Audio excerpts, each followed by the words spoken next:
Chapter 1. The Inciting Incident. A silvery breath of winter clung to the tall, mullioned windows of Thornton Hall, transforming every pane into a filigree of frosted lace. Inside the grand drawing-room, candles flickered against the deep green damask walls, and the scent of pine and clove infused the air. It was here, on a blustery evening in mid-December, that the quiet of high society was shattered by an act so unsettling that even the most composed guests could not conceal their shock. Lord and Lady Thornton had summoned a small circle of acquaintances for a private Yuletide gathering, an experiment in intimate hospitality rather than the usual gaudy ball. Their guests included Sir Reginald Havisham, a celebrated art critic, Miss Penelope Cartwright, an heiress with a reputation for discreet philanthropy, Colonel Arthur Grey, recently retired from India, and Dr. Imogen Reed, the family physician. Unbeknownst to them, Hercule Poirot was present as well, invited by Lady Thornton under the pretense of seeking his most peculiar insight into a matter of minor domestic concern, which he would soon discover was far graver. The evening had begun with animated conversation, Colonel Grey recounting a narrowly averted leopard attack, Sir Reginald expatiating on a newly acquired Rubens sketch, and Miss Cartwright quietly inquiring of Dr. Reed about the curious rash that had afflicted her maid. Poirot listened attentively, his small, impeccably waxed mustaches twitching at each anecdote, until his hostess rose to propose a toast. "To friendship and the warmth of hearth and home," Lady Thornton declared, raising her glass of Burgundy. Her smile was radiant, but her eyes flickered toward one particular window, as though she expected the world outside to intrude. None noticed at first, for her invitation to raise glasses was gracious and familiar. Yet as each guest drank, a sudden gasp broke the spell. There, upon the frost-encrusted glass, a single word had appeared, etched as though by a slender gloved finger drawing upon delicate crystal: murder. Silence fell like freshly fallen snow. The word was backward on the interior pane, legible to them, but meant to mock the very notion of safety. The guests recoiled, breaths fogging the window as they pressed palms to the cold surface. Lady Thornton's hand hovered at her throat, her knuckles white beneath silk. And in that hush, Poirot's keen gray eyes narrowed as the game began. Chapter 2. The First Clues. The hush that followed the appearance of the single word upon the window pane endured only a heartbeat before Lady Thornton recovered her composure. "Impossible," she whispered, gloved fingers trembling as she brushed a strand of auburn hair behind her ear. "Who would dare? And how?" Sir Reginald Havisham cleared his throat, regaining a modicum of civility. "Surely someone has played a most elaborate prank," he suggested, though his voice quavered beneath the veneer of calm. He stepped forward, examining the frost with a furrowed brow. "But look here. These lines are precise, as if etched by an expert hand, not the work of a mischievous child." Dr. Imogen Reed approached, her professional demeanor replacing the initial shock. "Frost accumulates naturally, but this pattern interrupts the crystalline growth in a way that could only have been contrived," she observed. Holding a magnifying glass borrowed from Poirot's coat pocket, which lay draped over the back of a chair, she peered closely. The temperature at the pane's surface must have been manipulated, perhaps with a heated implement pressed against the glass from outside, then removed swiftly to leave this impression. Poirot watched the exchange in silence, fingers lightly steepled beneath his chin. His gray eyes flicked from the frosted inscription to each guest. Colonel Grey shifted impatiently, shoulders stiff. Outside. In this weather, the gardens are, 50 feet from these windows? Anyone would freeze solid trying to carve that message. His voice brimmed with indignation. Miss Cartwright, white-faced yet composed, ventured. Could it have been done before we entered? Perhaps the word was pre-etched, and only revealed when frost formed over it. She jutted her chin toward the window. But then how would we have missed it? An excellent point, mademoiselle, Poirot murmured at last, stepping forward with deliberate calm. If the word were inscribed upon bare glass before the frost, we would have noticed the faint ridges. But there is no trace of prior marking. This indentation emerges solely within the frosted area. He tapped his impeccably polished shoe on the parquet floor, drawing attention. Therefore, the action must have occurred after our arrival, during the gathering. But notice how subtly the message was placed. If one of us wished to send a warning, the timing was impeccable. After the toast, when spirits were high and guards down. Lady Thornton's sapphire eyes scanned the room. But who among us ventured close enough to the window without drawing attention? We were all clustered nearer the fire. Sir Reginald pointed a shaky finger. I remember seeing Dr. Reed near the curtains a moment ago, adjusting them against the draught. You stood almost directly before the pane. Dr. Reed's cheeks flushed. I admit I moved briefly to close the side window. It groans in the wind. But I was nowhere near this central pane. Poirot's mustaches twitched. Gentlemen, ladies, I implore you not to leap to conclusions. All of you had reason, whatever that reason may be, to evoke unease. But let us examine more carefully. He paced to the ornate sideboard, where the remains of the hors d'oeuvre lay in silver dishes.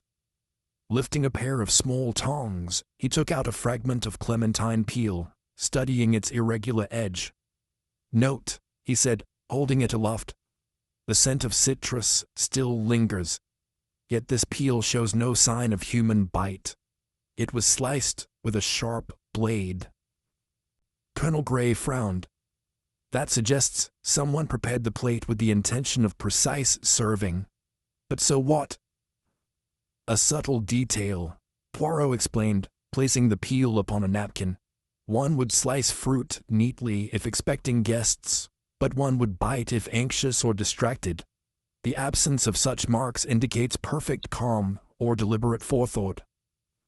Sir Reginald, ever eager, leaned forward. So, the person who carved the word, murder, must be the same individual who prepared these hors d'oeuvres. A poised hand indeed. Poirot nodded gravely. Possibly. But we cannot yet conjoin the two acts. Observe also the footprints upon the polished marble sill beneath the window. He motioned to Dr. Reed, who swept aside a silk curtain to reveal faint smudges of soil. Remarkable, she murmured. Garden earth, loam and a hint of frost. Someone stepped upon the sill after walking through the grounds, entering perhaps upon the narrow ledge. Lady Thornton gasped. So, the culprit came from the outside. But no one saw a figure at the window. No one was looking, Poirot counted.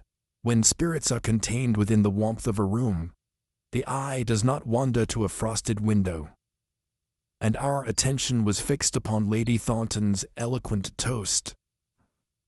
Colonel Grey's brow furrowed as he traced the smears.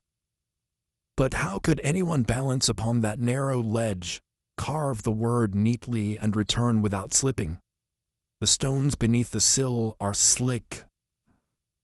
Achieving this demands both daring and skill, Poirot said softly.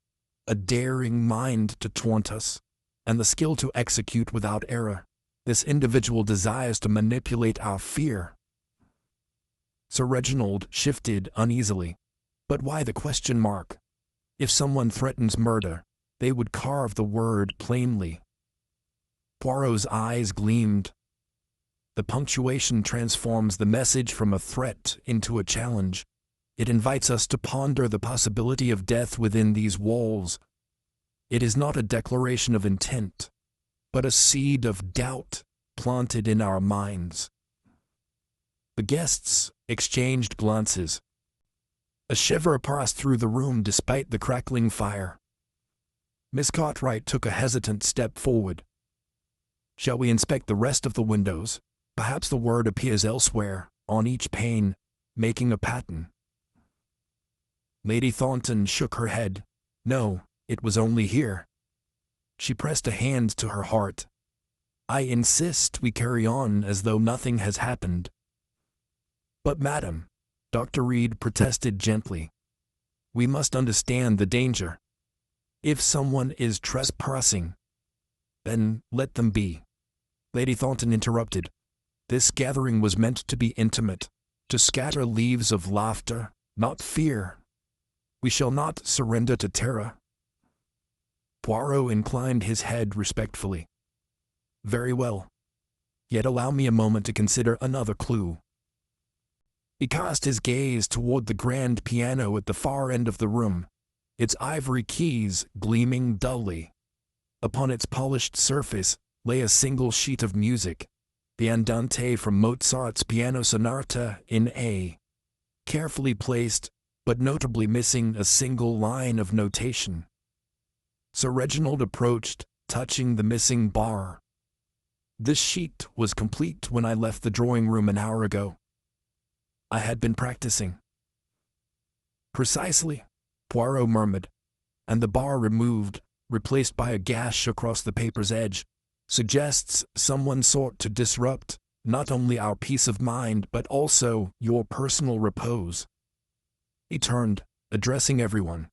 "We have at least 3 signs of intrusion: the etched question upon the frost, the footprints of loam upon the sill, and the removed musical bar, all calculated to unnerve." Lady Thornton shivered, successfully swallowing a trembling breath. "Poirot, what do you deduce?" The detective circled the circle of guests.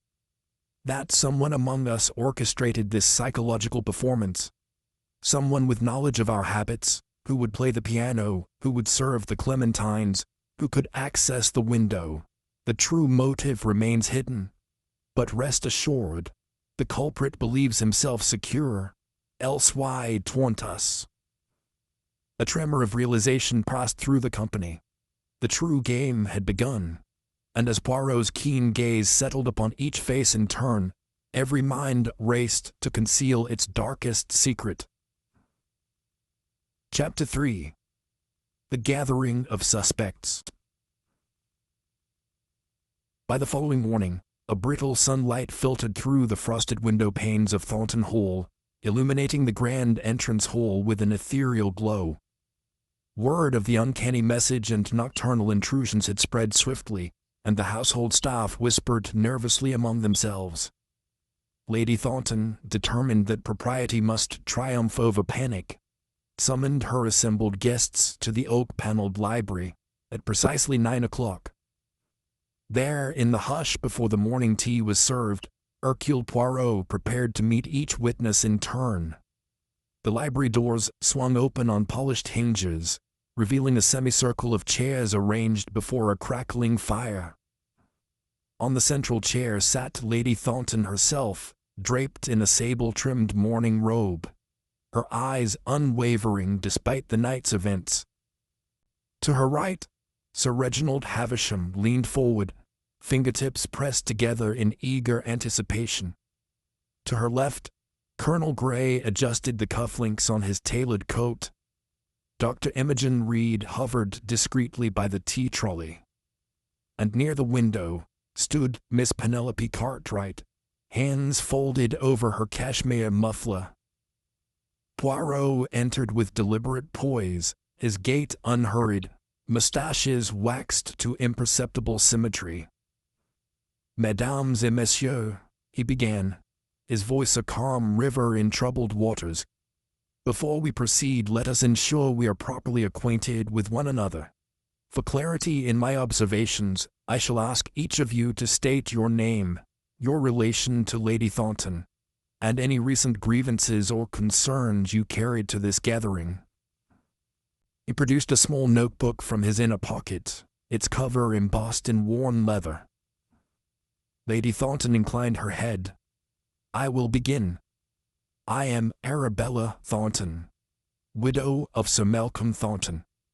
I invited you all here to celebrate the season in quiet company, and I confess, with the hope of resolving certain personal matters regarding my late husband's affairs. She paused, gaze drifting to the mantel clock. I have discovered discrepancies in Sir Malcolm's estate papers. I feared confrontation, but I never imagined this. She touched her throat, voice soft. Sir Reginald rose next. Sir Reginald Havisham, art critic and old friend of the Thorntons. Malcolm and I studied together at Oxford. Of late I have disagreed with Sir Malcolm's decision to sell the Rubens sketch I had coveted. I considered it a matter of principle, nothing more. He offered a cautious smile. Yet perhaps my words at the club were too forceful. Colonel Grey stood with a soldier's rigidity. Colonel Arthur Grey, retired from the Bengal Lancers. I served under Sir Malcolm's command during the Mesopotamian campaign. He once relieved me of duty for defying orders I believed immoral. I bear no ill will, but perhaps he held a grudge. He met Poirot's eyes. I admit I resented his authority. Dr. Imogen Reed stepped forward, smoothing her starched collar. Dr. Imogen Reed, physician to the Thornton household for the past 5 years.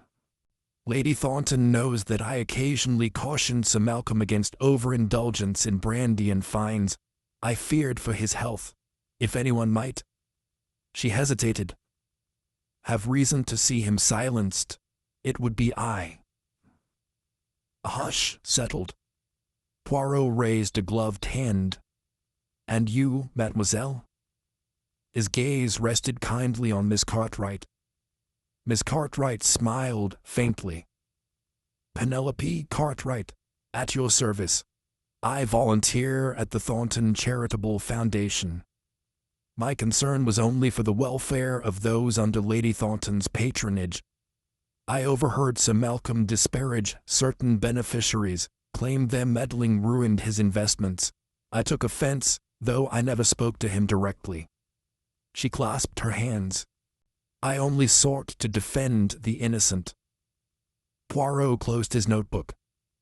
Thank you. You have all acknowledged tensions with Sir Malcolm Thornton. As his widow, Lady Thornton now must navigate these. Yet the question remains, who among you would orchestrate such a psychological assault? We must also consider additional parties who were present. At Poirot's prompting, the housekeeper, Mrs. Caldwell, entered with poised resignation. Excuse the intrusion, monsieur. I bring the butler and 2 footmen. Mr. Hertford, the butler, bowed with military precision. I am James Hertford. I served Sir Malcolm for 15 years. He trusted me with his secrets, and I served faithfully. Recently, there were late-night conferences in this very library, papers rustling until dawn.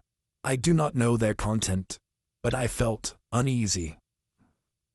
The 2 footmen, Thomas and Wilkins, exchanged anxious glances before stating their names and noting only that they had prepared the music sheet and the fruit platters for last night's gathering. Poirot nodded thoughtfully.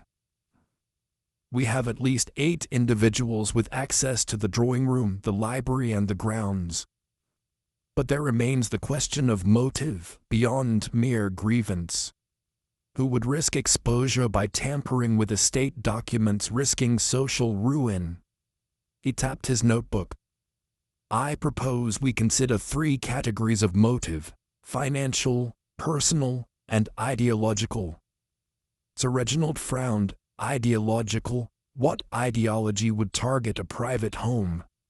A conviction so strong that one seeks to punish perceived wrongdoing, Poirot replied. Perhaps a belief that Sir Malcolm's death would restore some moral balance. Or perhaps to prevent him from changing his will, thus diverting funds away from a cause. Miss Cartwright's lips trembled. You imply someone here fears loss of inheritance or philanthropic funds. Precisely, Poirot said. Lady Thornton, when do you intend to finalize your late husband's will? Lady Thornton exchanged a glance with Dr. Reed. Within the week. Probate lawyers await the decision. Poirot's eyes gleamed. Then between now and the reading of the will, someone stands to gain, either by altering it or preventing it altogether. He paused, head tilted. But we must also examine alibis. I will meet each of you privately to determine your whereabouts from 8 until 10 o'clock last night, when the incident likely occurred. A ripple of apprehension passed through the group. Colonel Grey cleared his throat. Very well. But surely you do not suspect all of us equally. I suspect none at present, Poirot assured calmly. Rather, I seek clarity. The key to this mystery lies in not only who resented Sir Malcolm, but who knew of his preparations to change the will, and who could access the necessary documents. Dr. Reed approached Lady Thornton. Madame, might I retrieve the estate papers from your sitting room? I need a cup of tea before the morning examination. Lady Thornton nodded. Of course. She rose, and the two women departed together, Dr. Reed offering quiet counsel. Poirot motioned to Sir Reginald. Shall we begin with you? I understand you practiced the Mozart this morning. Sir Reginald followed Poirot to the piano, offering a tentative note of melody that faltered under scrutiny. Meanwhile, Colonel Grey and the footman reclined in leather armchairs, exchanging furtive glances. Miss Cartwright retreated to a window seat, gathering strength before her own interrogation. As the small library settled into a hush once more, the hall clock chimed 10. Outside, the blast of winter wind rattled the shutters, reminding all that Thornton Hall existed at the mercy of both human intrigue and elemental force.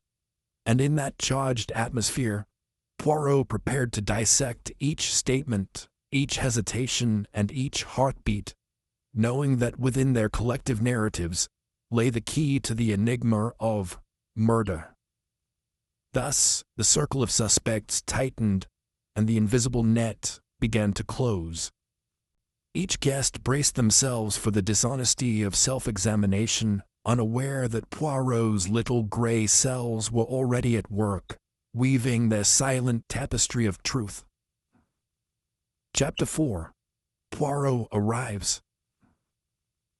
A hush settled over Thornton Hall as the household clock tolled 11. Footsteps resonated on the marble floor of the grand entrance hall, and all eyes turned toward the ornate double doors. There stood Hercule Poirot, impeccably dressed in a charcoal frock coat and tall silk hat, cane in hand. His waxed mustaches were perfectly groomed, and his keen gray eyes surveyed the assembled company with a quiet authority. Lady Thornton rose to greet him, her composure unwavering. Monsieur Poirot, thank you for coming so promptly. Poirot inclined his head with courtesy. Madame, I am honored by your invitation and intrigued by your predicament. Pray show me to the scene of the incident. His voice, though soft, carried the weight of command. Sir Reginald Havisham stepped forward, voice uneasy. The drawing room, monsieur. That is where the message appeared. With Lady Thornton at his side, Poirot crossed the hall and entered the drawing room. The morning light revealed every detail. The silvery frost still clinging to the window pane, a faint trace of soil upon the sill, and the piano sheet missing its crucial bar. The room felt colder now, as if the very walls awaited the detective's proclamation. Poirot removed his hat and coat, placing them neatly on a valet stand. He knelt before the window, his expression one of intense concentration. "Observe," he said, pointing to the etched letters. "The frost adheres evenly around the inscription, no sign of disturbance in the crystalline pattern beyond the letters themselves. Whoever carved this had both precision and calm." He rose and turned to the company. "Now," he paused dramatically, "let us consider the official explanation." At Poirot's signal, butler James Hartford stepped forward, carrying a tray with a wax-sealed envelope.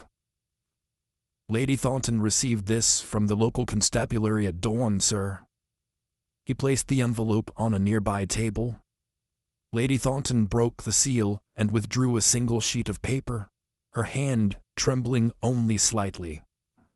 Reading aloud, she recited, "A midnight prank by an overindulgent guest. No foul play suspected. Case closed." She looked up, eyes blazing. "They believe it was a jest. They are satisfied." Poirot's gaze swept the room, landing on each face in turn.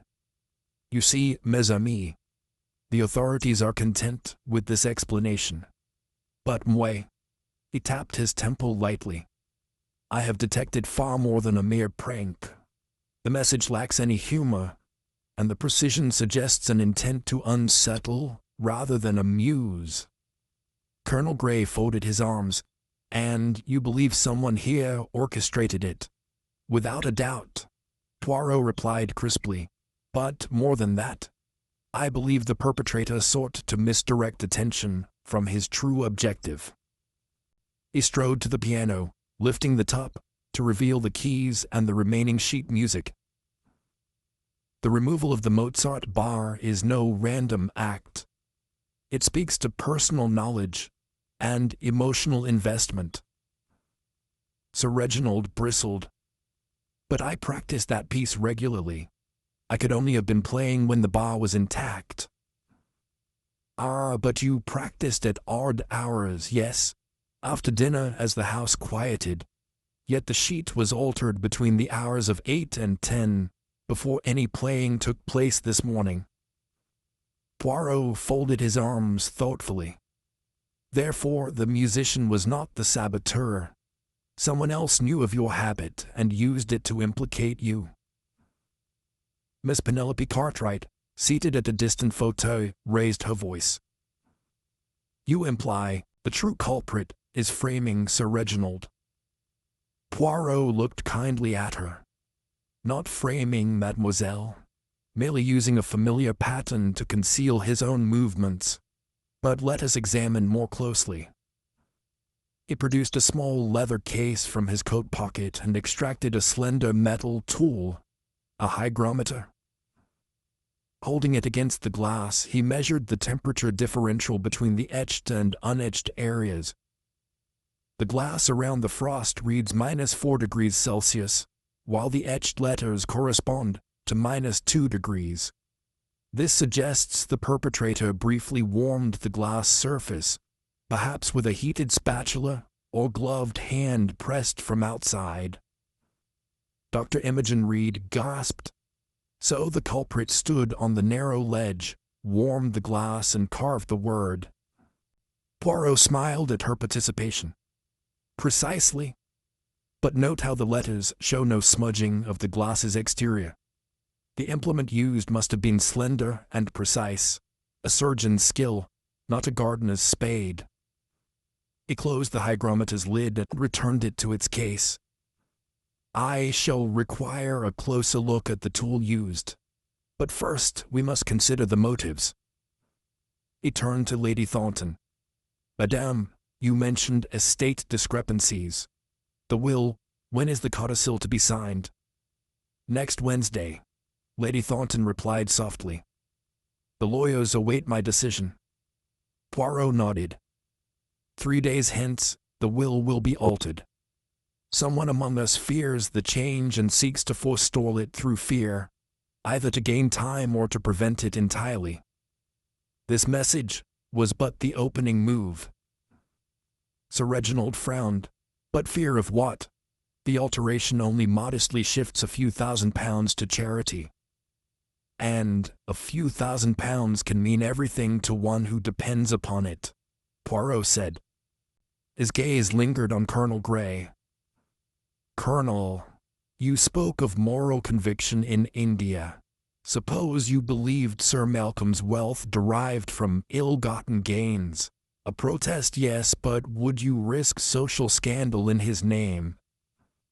Colonel Grey's jaw clenched. I would never trespass so brazenly. I sought only to voice my displeasure, not to terrorize. Poirot allowed a measured pause. Perhaps. Then let us turn to Dr. Reed. As the household physician, you held Sir Malcolm's health between your hands. What if his death served your purposes, financial or professional? Dr. Reed's cheeks paled. Preposterous. I risk my reputation for my livelihood. Would I murder the man whose life I pledged to save? Poirot inclined his head. An astute defense. Yet the heart of the matter lies not solely in motive, but in opportunity and skill. The warmth applied to the glass. Only a surgeon or a chemist might calibrate such a minute temperature differential. He paused, then swept his gaze to Mrs. Caldwell, the housekeeper, who stood discreetly behind him. Madame Caldwell, you oversee the pantry. You have access to heated implements and knowledge of the estate's hidden nooks. You too might possess the requisite dexterity. Mrs. Caldwell's face tightened. I confess no expertise beyond domestic management. I would not risk my position so foolishly. Poirot produced another tool, a small lens, and examined the fleur-de-lis engraved upon the window latch. Note these scratches. They were made recently, perhaps when the latch was manipulated to secure the window from within after the etching. The culprit locked the sash from outside, leaving fingerprints. He held up a gloved hand. I shall need impressions of each guest's hands for comparison. A murmur rippled through the onlookers as they realized the net was tightening. Poirot tucked away his tools and turned with a flourish. Mesdames et messieurs, I thank you for your patience. I shall commence my formal investigation at once. I trust each of you will cooperate fully. Lady Thornton curtsied gracefully. Of course, Monsieur Poirot. And with that, Poirot's grand entrance into the heart of the mystery was complete. He strode toward the window once more, lifted his cane, and tapped thoughtfully against the sill. The game, he knew, was afoot. Chapter 5. Initial Interviews begin. By midday, the Grand Library had transformed into a chamber of whispered confidences. Stacks of papers lay upon a side table, along with the broken remains of last night's hors d'oeuvre. Poirot, having collected fingerprint impressions and examined the etching tools, settled into a high-backed chair near the window. Before him lay his small black notebook and a fountain pen, ready to capture every nuance. I shall conduct individual interviews, Poirot announced, his voice measured. Each of you will answer questions regarding your movements and observations between 8 and 10 o'clock last evening. Speak freely, for your candor aids us all. Lady Thornton, her face composed yet tense, indicated the order. Please, Sir Reginald first. Sir Reginald Havisham approached with a genteel bow. Whenever you wish, Monsieur Poirot. Poirot steepled his fingers. Sir Reginald, you practiced the Mozart piece this morning, but you were present at the drawing-room last night. Where were you between 8 and 10? Sir Reginald sat, smoothing his cuffs. I retired to my guest suite on the east wing at precisely 8. I had brought my music book to practice in private. I remember because I misplaced a page marker and spent some time searching beneath the chaise longue. He paused. I found it eventually, beneath a cushion, then played until nearly 10. And did anyone see you during that time? Poirot inquired. Sir Reginald hesitated. The footman Thomas passed by my door once to fetch logs for the fire. He glanced in to ask if the library needed more light, but I was engrossed in my playing and did not speak. He frowned. I suppose he might have glimpsed the key in the lock. Poirot made a note. Very well. You heard nothing unusual? No sounds from the drawing room? Nothing but the wind, Sir Reginald replied. Thank you, Sir Reginald. You may go. He rose and exited. Next came Colonel Grey, whose posture remained stiff and formal as he entered. Colonel, where were you at the time in question? Asked Poirot, pen poised. The colonel removed his hat. I spent the interval in the billiard room, practicing my cue stroke. I find the game sharpens the mind. He smiled thinly. I invited Dr. Reed to join me, but she declined, claiming medical rounds to Lady Thornton. Poirot tapped his notebook. And did you see anyone around the billiard room? Colonel Grey's brow furrowed. None of the corridors were empty. I recall thinking how unsecured the hallway lanterns were. Some flickered dangerously. He rubbed his chin. I did pass by the drawing-room door once, hearing the crackle of the fire and faint voices, but assumed you and Lady Thornton were conversing. Did you notice the window? Poirot pressed gently. Perhaps the faint scraping of glass. The colonel's expression grew puzzled. Impossible. That window faces the garden. I heard nothing but the crackling hearth. He paused. Though I admit, I felt watched. Poirot inclined his head. An important observation. Thank you, Colonel. You may return to the others. Dr. Imogen Reed was summoned next. She entered with calm professionalism, her medical bag at her side. Dr. Reed, said Poirot, you accompanied Lady Thornton to fetch her estate papers early this morning, but last night where were you? Dr. Reed settled onto a leather ottoman. I was in the pantry, replenishing supplies for morning tea. The housekeeper asked me to check the brandy supply in the cellar, so I descended briefly into the vault. She touched her pocket watch. I left at 8:30 and returned by 9:15. The cellar is accessed only by the back service stair, no sight lines to the drawing room. And did you notice anyone else in the corridors? Poirot asked. Dr. Reed shook her head. Number. The stairwell is narrow and dimly lit. I would have heard footsteps. None approached. Poirot paused. You remarked on the necessary warmth for the glass etching. Temperatures measured exactly -2 degrees on the carved surfaces. Could you have produced such heat using warming salts or heated water? Dr. Reed's eyes widened. Potentially, yes. A medical poultice requires warming salts. But I would not have applied such to a window. My concern was for patients, not pranks. She offered him a small vial from her bag. Here, eucalyptus oil. Not the substance used, I imagine, but indicative of my professional supplies. Poirot examined the vial thoughtfully. Perhaps not the substance, but an indication of access. Thank you. You may go.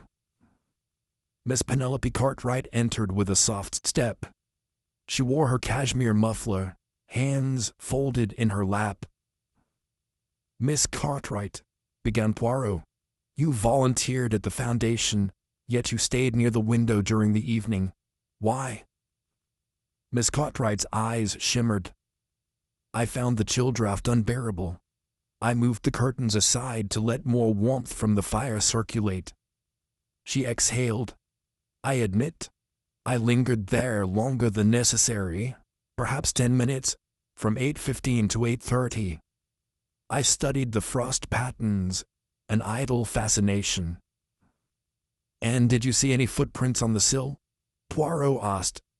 She shook her head vehemently. "Number." But I felt a tremor beneath the glass, as though someone had stepped upon the ledge. I turned quickly, but saw only a dark silhouette retreating into the garden. Poirot's eyes sparkled. "A silhouette. Did it resemble anyone you know?" She hesitated. "It was too swift. I only saw a dark coat and a hat." She swallowed. "I did not mention it, for fear of alarm."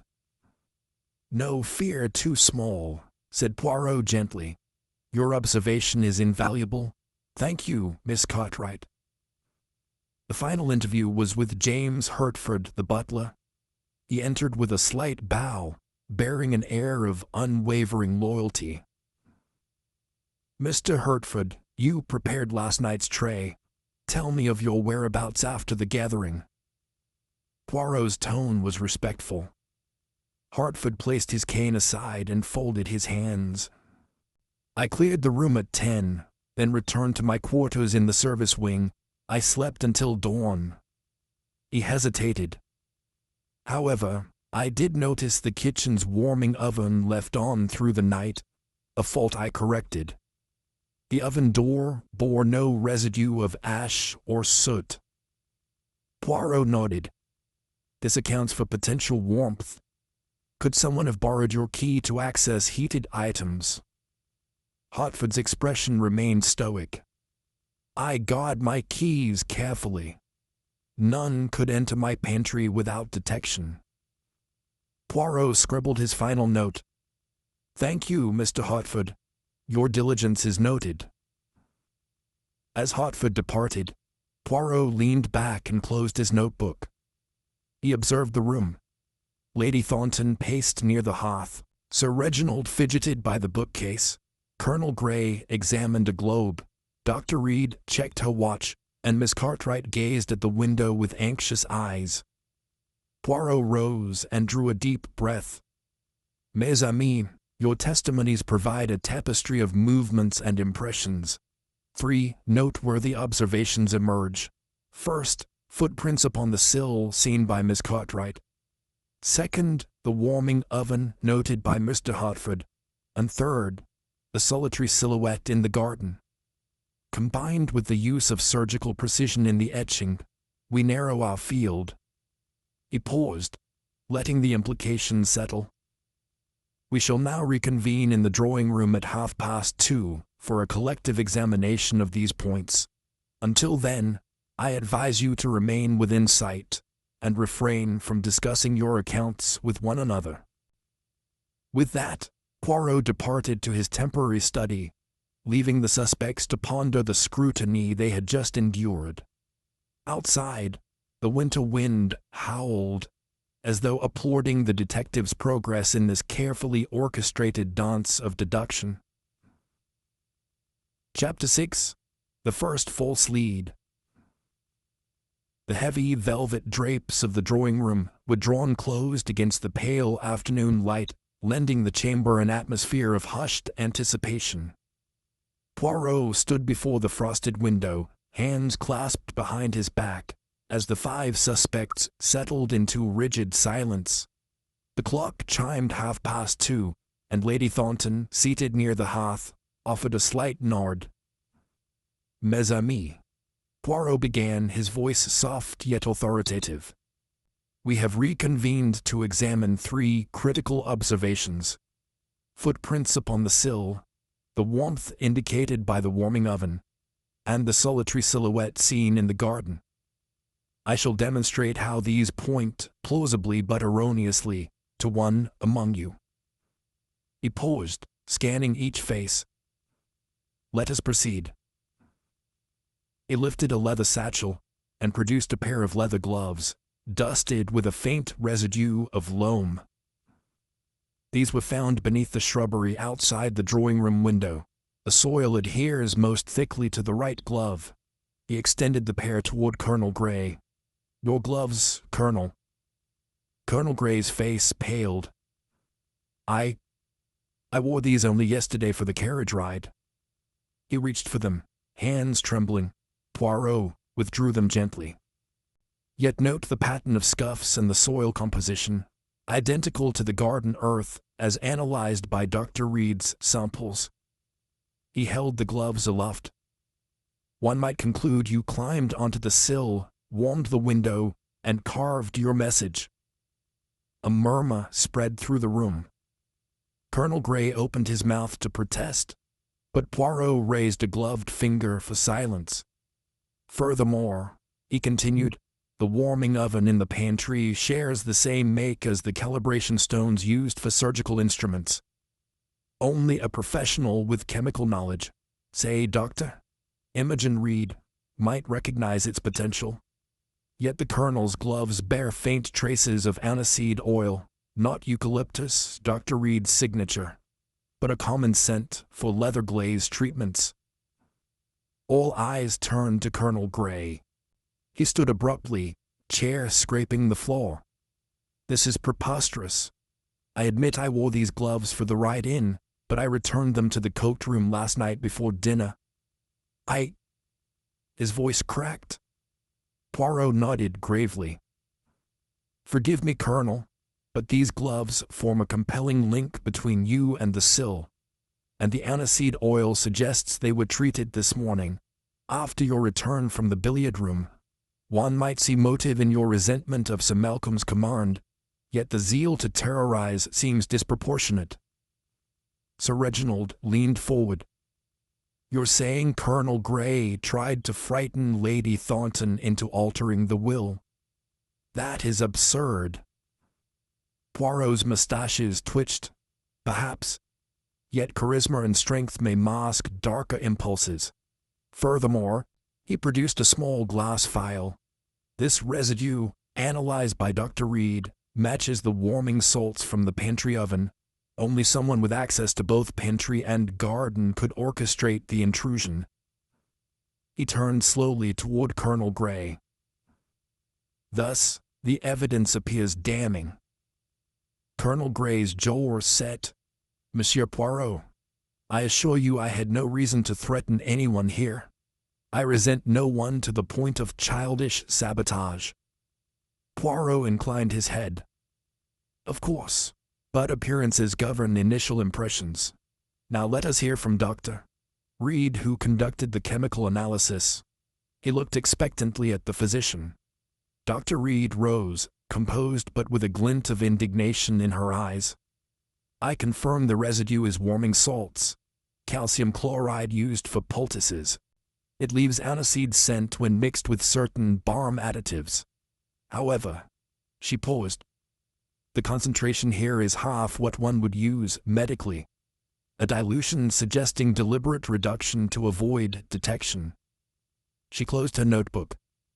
"This suggests premeditation rather than accidental contact." Poirot nodded. "Thank you. We see a logical thread.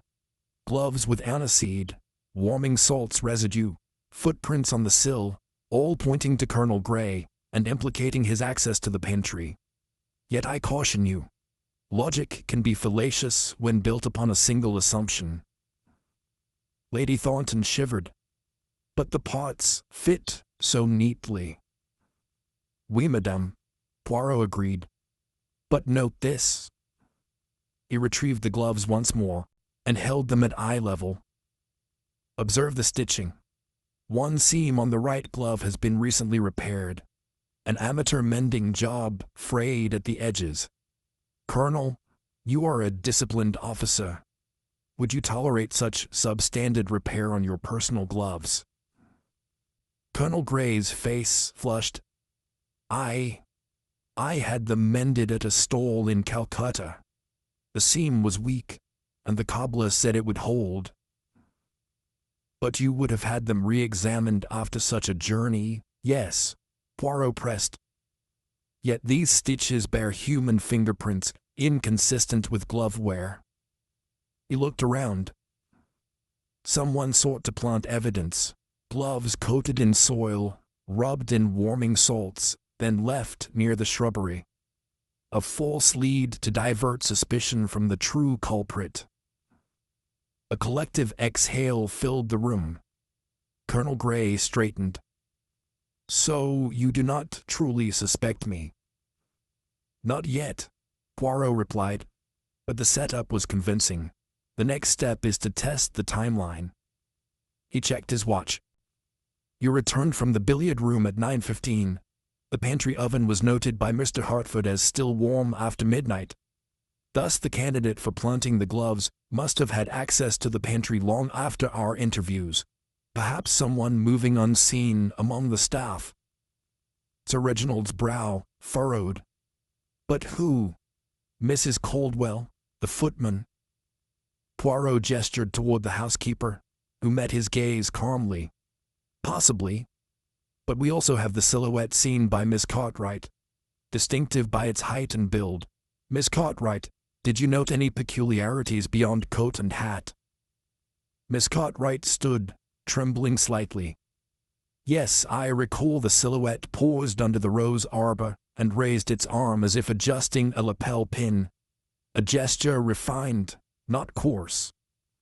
She met Colonel Grey's eyes, then shifted to Sir Reginald. It seemed almost theatrical. Sir Reginald's face paled. A theatrical gesture? Like that of a performer. A critic might carry himself with such flourish. Poirot's eyes gleamed. "An intriguing thought, monsieur. But let us not jump. We have seen how easy it is to construct a narrative that feels irresistible, yet remains false." He folded his hands. "This false lead has served its purpose, to expose those who might hide behind appearances. The true culprit watches silently, confident in misdirection. We must now consider other evidence, particularly the missing musical bar and the private will papers." He paused, allowing tension to settle. "Mes amis, let us break for tea. I shall request that Mrs. Caldwell bring hot water and fresh clementine slices. In the meantime, reflect upon what we have learned. Not every clue leads to guilt, and not every suspect is what they seem. The next steps will demand sharper scrutiny." As the group dispersed toward the sideboard, Colonel Grey stood quietly, gloves removed and folded neatly. Sir Reginald cast a furtive glance at his sheet music. Dr. Reed examined her notes with renewed focus. Miss Cartwright closed her eyes, replaying the silhouette's gesture. And Lady Thornton watched Poirot's back, determined to see justice served. Outside, the winter sky darkened, heralding the gathering storm of revelation that approached. And within the walls of Thornton Hall, the game of shadows deepened, the first false lead having done its work. Chapter 7. The Psychological Game. The drawing room had regained its warmth by the time tea was served, its amber glow restored by fresh clementines and steaming porcelain. Poirot, seated centrally in his favorite armchair, surveyed the assembled company with an air of deliberate stillness. The suspects, Lady Thornton, Sir Reginald Havisham, Colonel Grey, Dr. Imogen Reed, and Miss Penelope Cartwright, occupied the surrounding seats, each clutching a delicate china cup.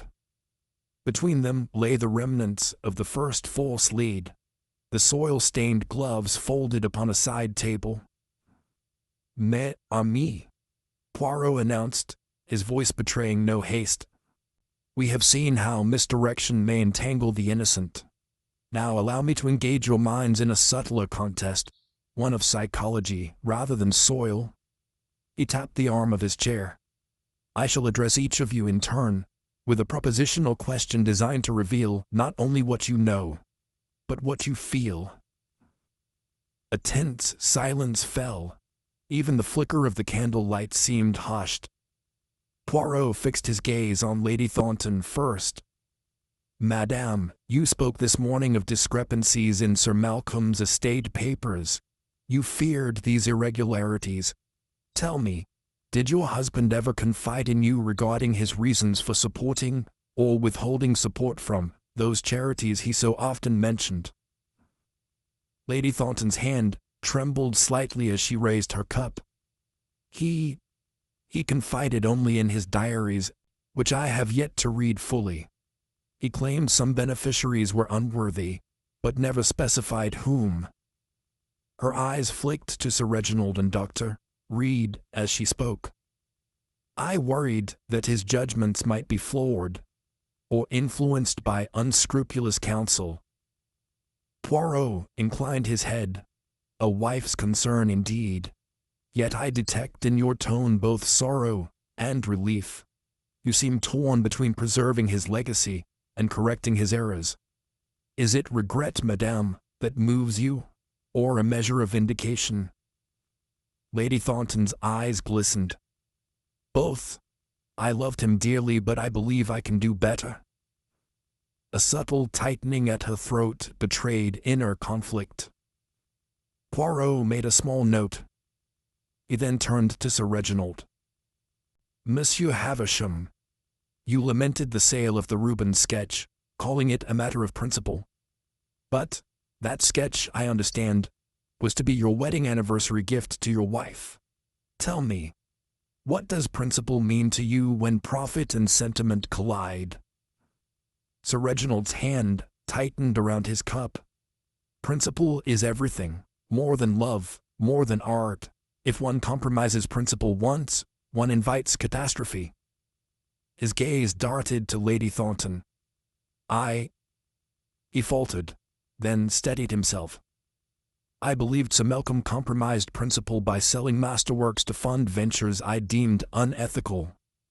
Poirot observed a flicker of defensiveness. Yet principle guided your criticism, not to save art, but to assert moral authority. Is it the art you mourn, or the authority you feel is rightly yours? Sir Reginald's face reddened. I, and no one, questions my authority. A murmur of surprise rippled through the group. Sir Reginald, usually so composed, now appeared shaken. Poirot offered only a thin smile. Next, Poirot addressed Colonel Grey. Colonel, you spoke of moral conviction in India and a disagreement with Sir Malcolm's battle orders. Courageous dissent, yes, but tell me, is it valor or vanity that drives men to defy command?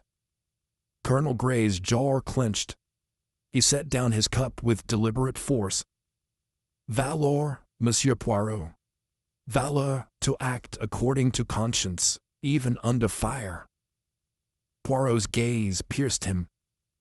Conscience is a compass, but vanity can masquerade as morality.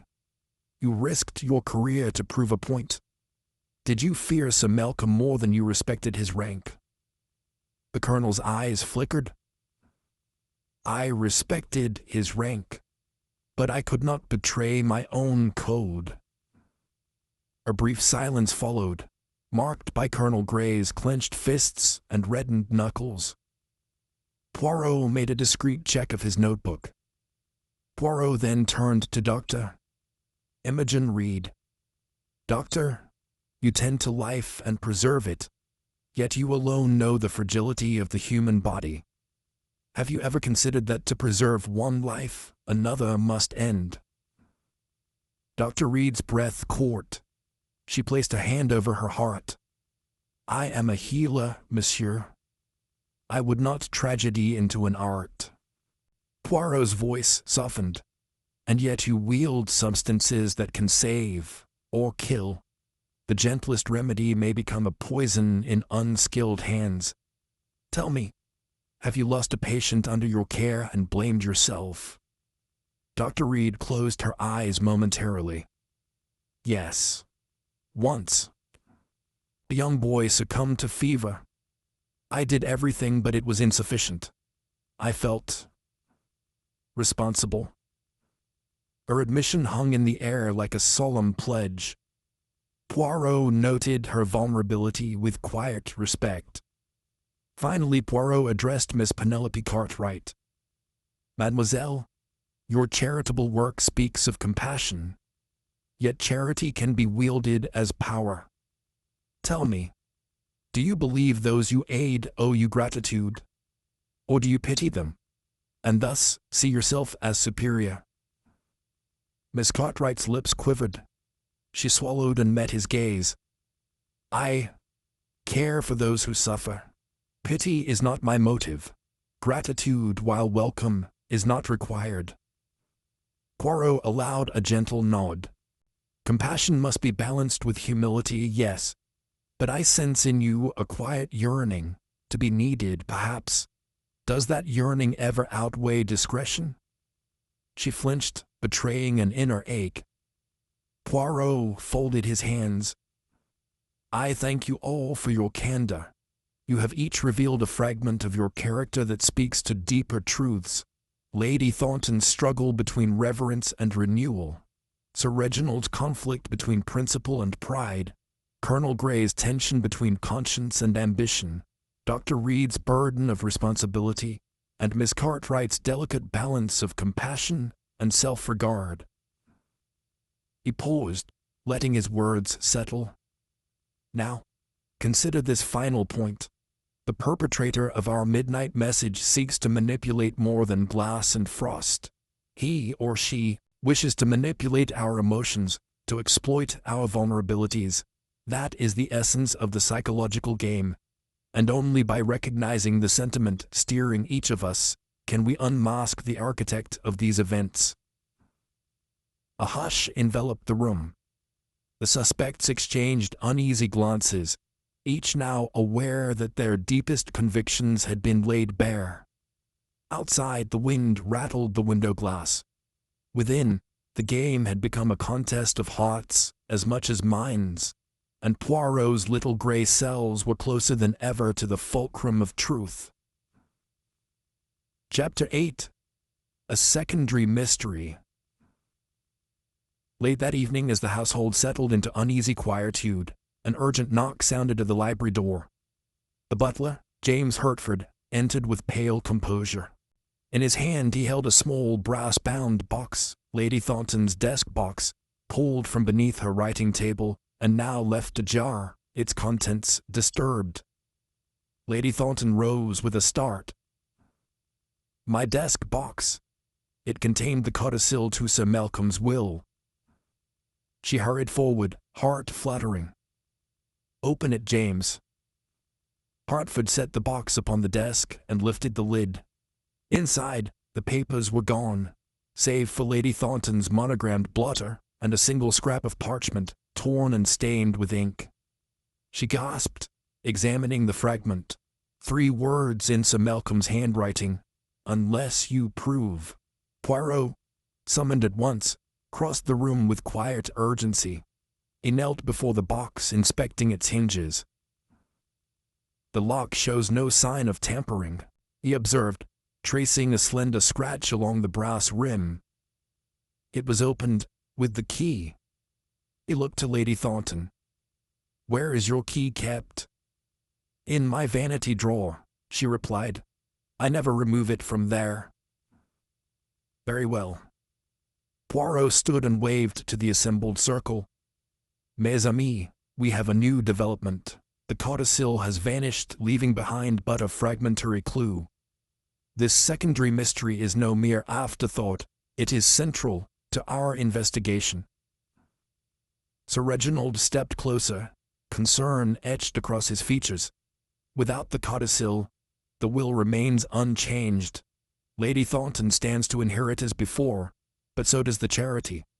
The thief gains nothing, except time.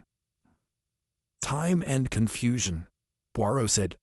By removing the actual document, our culprit ensures that Lady Thornton cannot finalize the codicil, and thus the new distribution cannot occur.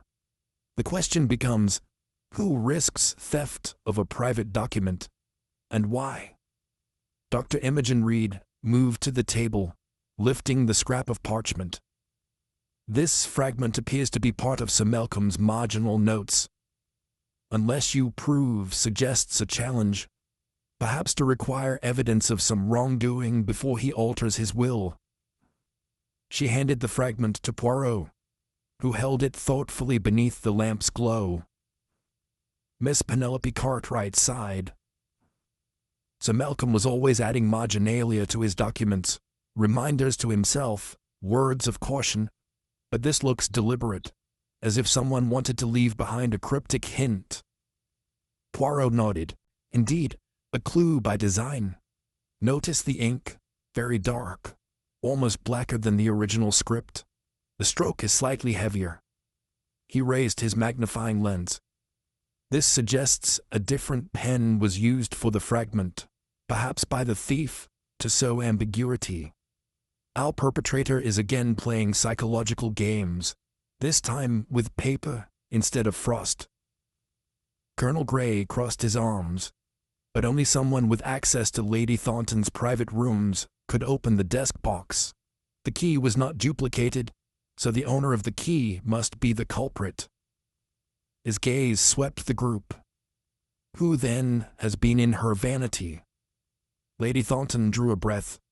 Only I and Mrs. Caldwell when I requested assistance. She hesitated. And Dr. Reed, when I asked for tea in my sitting room this afternoon. Dr. Reed's cheeks flushed. I delivered the tea. But I did not open your vanity drawer, I assure you, madame. She faced Poirot. I have no reason to deprive you of your codicil. Poirot turned to Mrs. Caldwell, the housekeeper, who stood behind the trio. Madame Caldwell, what assistance did you render in the morning? Mrs. Caldwell curtsied. Madame requested her letters retrieved and a fresh teapot. I fetched the correspondence and the silver tea service. I saw nothing of the desk box. Sir Reginald frowned. Yet the lock bears the owner's scratch marks, consistent with no forced opening. Whoever took the papers used the key. Poirot closed his eyes momentarily, then spoke. Let us consider opportunity. After the morning's interviews, each of you returned to the drawing room until tea. Lady Thornton, you left to fetch your papers with Dr. Reed. The others dispersed to the billiard room. Colonel Grey, the guest suite, Sir Reginald, and the garden terrace, Miss Cartwright. Who among you passed by the sitting room between 2 and 3 o'clock? The suspects exchanged glances. Miss Cartwright raised a hand. I strolled in the grounds until 2:30, then returned indoors to warm myself by the fire. I did not enter the sitting room. Colonel Grey shook his head. I never entered the sitting room. Sir Reginald spoke grudgingly. Nor I. Dr. Reed's brow furrowed. I did enter, but only for tea. I saw the key in the drawer, but... She stopped herself. Lady Thornton's voice trembled.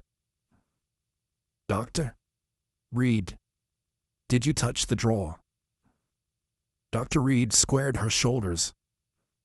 I touched the tea tray. The vanity remained closed. Poirot studied each face. Then our suspect had to gain access to the key without being seen, and knew Sir Malcolm's habit of keeping the codicil in this box. He tapped the scrap of parchment. We have motive, delay of the will. We have method, use of the key. Now, let us examine another clue. He pointed to a faint, greasy fingerprint on the inside rim of the box. Hartford fetched a magnifier, and Poirot peered closely. This print is small, likely a lady's hand. Notice the slender fingertips and lack of coarse ridges. He passed the magnifier to Sir Reginald, who nodded. Yes, finer than those of Mrs. Caldwell or Miss Cartwright. Quite possibly Lady Thornton's own, but heavier, inconsistent with your handwriting. He handed it to Dr. Reed. Could it be yours? Dr. Reed shook her head. My hands are rough from surgery. Would not leave so delicate a print. Poirot then looked to Lady Thornton. Madame, might you examine your own fingertips? He offered her a small sheet of clean white paper. Press each fingertip gently so we may compare. Lady Thornton complied. After a moment's pause, she handed the paper back. Poirot placed it beside the box and studied both. These do not match. The thief has smaller digits. One of you among us is a woman with delicate hands and access to your key. Miss Cartwright paled. Madame, perhaps you keep duplicate keys elsewhere. Lady Thornton shook her head. Never. Poirot turned to Mrs. Caldwell. Madam, would you press your fingertips? The housekeeper obeyed. Poirot compared. No match. He then offered the paper to Miss Cartwright, who hesitated, but complied. When Poirot held her prints against the box rim, his eyes lit. This is our match. Miss Cartwright's face went ashen. Monsieur Poirot, if you believe I... He raised a hand. Not yet. You have access and delicate fingertips. But you saw the silhouette in the garden. You have compassion for those you serve, yet you lingered by the window. You knew Sir Malcolm's habits more intimately than others. He paused. Tell us, mademoiselle, what drove you to this? Miss Cartwright's lips quivered. She glanced at Lady Thornton, eyes brimming. I feared the codicil would divert funds from the Thornton Foundation, those very charities I founded. She swallowed hard. I built those programs with my own fortune and passion. Without Sir Malcolm's endorsement, the foundation would collapse. A stunned hush fell. Lady Thornton trembled. Penelope. Miss Cartwright covered her face. I never meant harm, but I could not bear to lose what I created. I stole the codicil to delay your signing, to buy time to secure independent funding. Poirot nodded solemnly, an act born of devotion, but devotion that turned desperate. He closed his notebook. We have our secondary mystery solved, but its resolution deepens the original enigma. For if Miss Cartwright knew the will's contents and cared so deeply, did she also orchestrate the midnight message to frighten us? Or was that another hand entirely? The question lingered as the household absorbed the confession. Outside, the wind sighed against the roof, and within Thornton Hall, the tangled strands of motive, opportunity, and emotion wove yet another layer of intrigue, one that would challenge Poirot's little gray cells as never before. Chapter 9. Hidden Connections. The morning sun filtered through the lace curtains, painting pale patterns upon the drawing-room floor. After the startling revelations of the stolen codicil, Thornton Hall felt smaller, as though every corridor and corner bore witness to betrayal. Lady Thornton, still pale from the shock, sat by the window, hands clasped tightly in her lap. Sir Reginald stood near the piano, his gaze distant. Colonel Grey paced by the hearth, and Dr. Reed hovered by the tea service, offering sympathetic glances. Miss Cartwright had retreated to a distant fauteuil, her face unreadable behind a veil of composure. Poirot, seated in his accustomed chair, steepled his fingers. Mes amis, he began. We have disentangled the secondary mystery, but the first, our midnight message and nocturnal intrusion, remains unresolved. To proceed, we must examine the hidden connections among us. Let us reveal relationships that may yet lie beneath polite appearances. He tapped the arm of his chair. Lady Thornton, you and Colonel Grey served together in Mesopotamia. Yet I suspect your bond was not merely social. Lady Thornton met his gaze steadily. Colonel Grey and I corresponded after the campaign. He wrote seeking guidance on moral dilemmas, and I offered counsel. We share an intellectual friendship. Poirot inclined his head. Indeed, And yet, Sir Malcolm's command once threatened your family's lands when your brother protested an order. Colonel, was your relationship with Lady Thornton, and with the Thorntons, merely professional?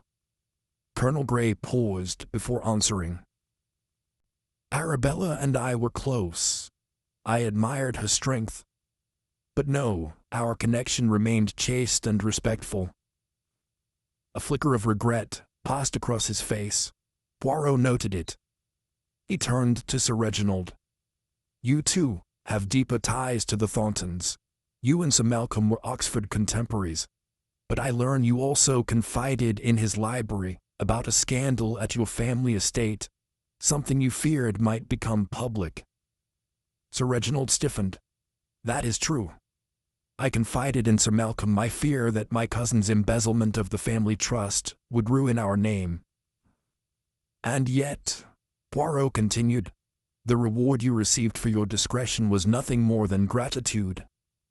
Did you ever question his motives in selling your coveted sketch to alleviate debt he incurred in settling your cousin's fraud? Sir Reginald's lips thinned. I was grateful, but I resented his control. Poirot's eyes flicked to Dr. Reed. Doctor, your long service to the Thorntons concealed more than medical duties, did it not? You and Lady Thornton once convened secret meetings regarding Sir Malcolm's state of mind, perhaps even to address his darker inclinations. Dr. Reed inhaled sharply. Sir Malcolm confided in me about nightmares, visions of retribution for past sins. I met privately with Lady Thornton to discuss treatment.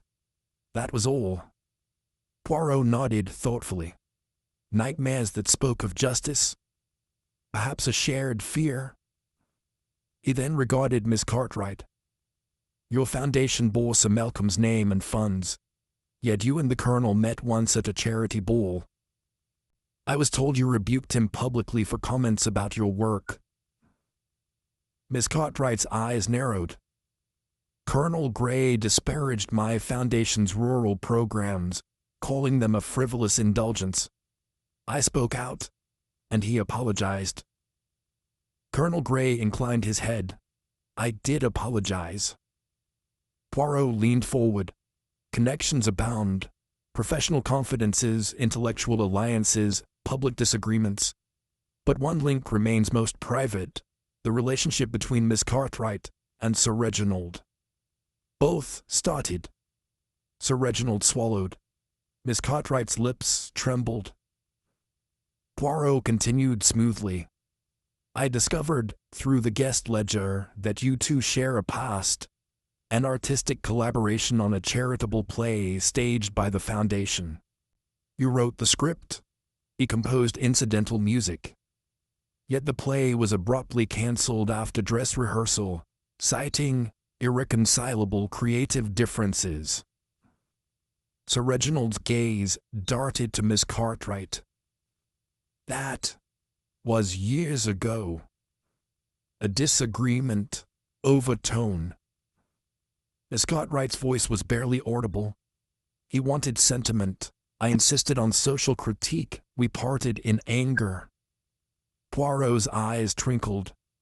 Such a combination of sentiment and critique, locked in conflict, suggests deeper tension. Might that past resentment fuel the midnight intrigue? Miss Cartwright drew in a shuddering breath. Monsieur, I confess only to the codicil theft, but I had no part in the message upon the frost. Poirot gave a gracious nod. I believe you, yet your own emotional stake in preserving the Foundation reveals how readily affection may turn to desperation. Affection may turn to desperation. He stood and moved to the window. Now consider this. The inscribed word was placed with surgical precision, requiring not only calm nerves, but chemical knowledge and dexterous hands. Dr. Reed, you possess the knowledge. Colonel Grey, the dexterity. Sir Reginald, the artistic hand. Lady Thornton, the disposition for risk. Miss Cartwright, the motive. But one among you is bound to another in secrecy. He turned to Lady Thornton. "Madame, your past too harbors hidden connections. To Dr. Reed, to Colonel Grey, to Sir Reginald. But it is your bond with your late husband that remains most obscured. Did Sir Malcolm confide in you a secret meeting with one of these guests?" Lady Thornton closed her eyes. "He met with Miss Cartwright twice, discussing the fate of the foundation. He also met with Sir Reginald on financial matters, and with Colonel Grey to consult on moral investments. But after that I know only of one clandestine meeting between Sir Malcolm and Dr. Reed late one night in this very library." Dr. Reed's cheeks turned ashen. "He asked for opiates to quell his nightmares. And," Lady Thornton continued, "he took those opiates against your advice." She looked at Poirot. He admitted he felt pacified by them to the point where he considered them both remedy and poison. Poirot closed his eyes, drawing a calm breath. Opiates that soothe, or could be wielded as weapons. He opened his eyes and addressed the room. "Now stands clear a complex web, financial favors, artistic disputes, moral conflicts, medical confidences, and philanthropic devotion, all bound by threads of trust and betrayal." He paused, allowing the weight of revelation to settle. "We have uncovered motives aplenty and opportunities aplenty. Yet the true mastermind must be someone whose relationships intersect at the point of intrusion, the window sill, the pantry oven, and the private desk box. Tomorrow we shall examine these intersections again under fresh eyes and reveal the one who stands at the hub of hidden connections." A solemn quiet filled the drawing room. Outside, the wind whispered through barren branches, carrying with it the promise of storm and resolution.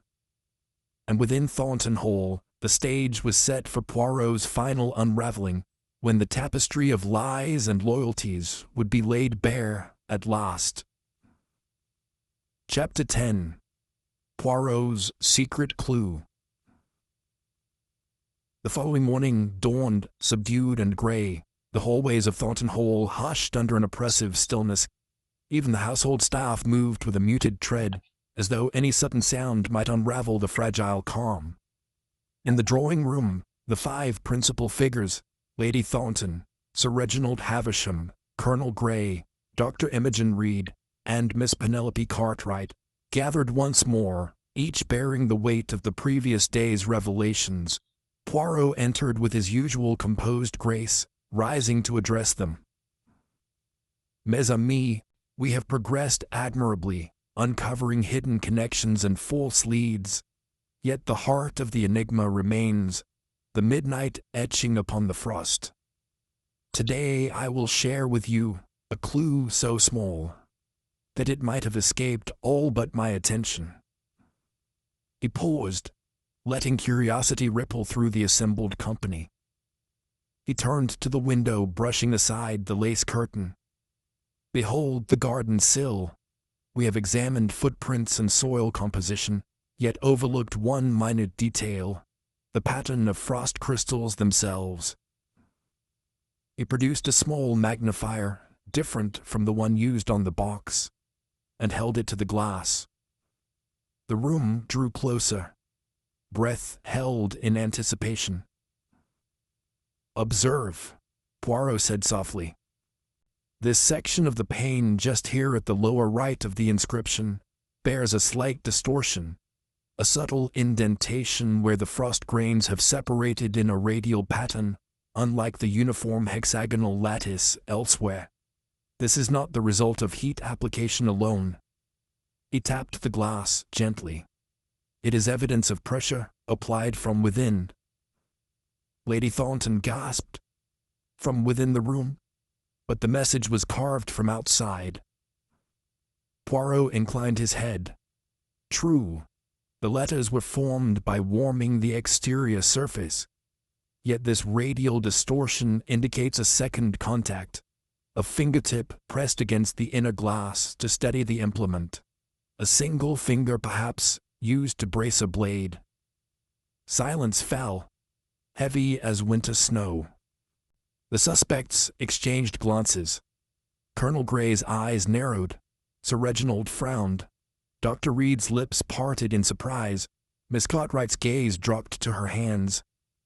Who among you would risk pressing your finger against the cold glass inside the room to steady an etching? Poirot asked, lowering the magnifier.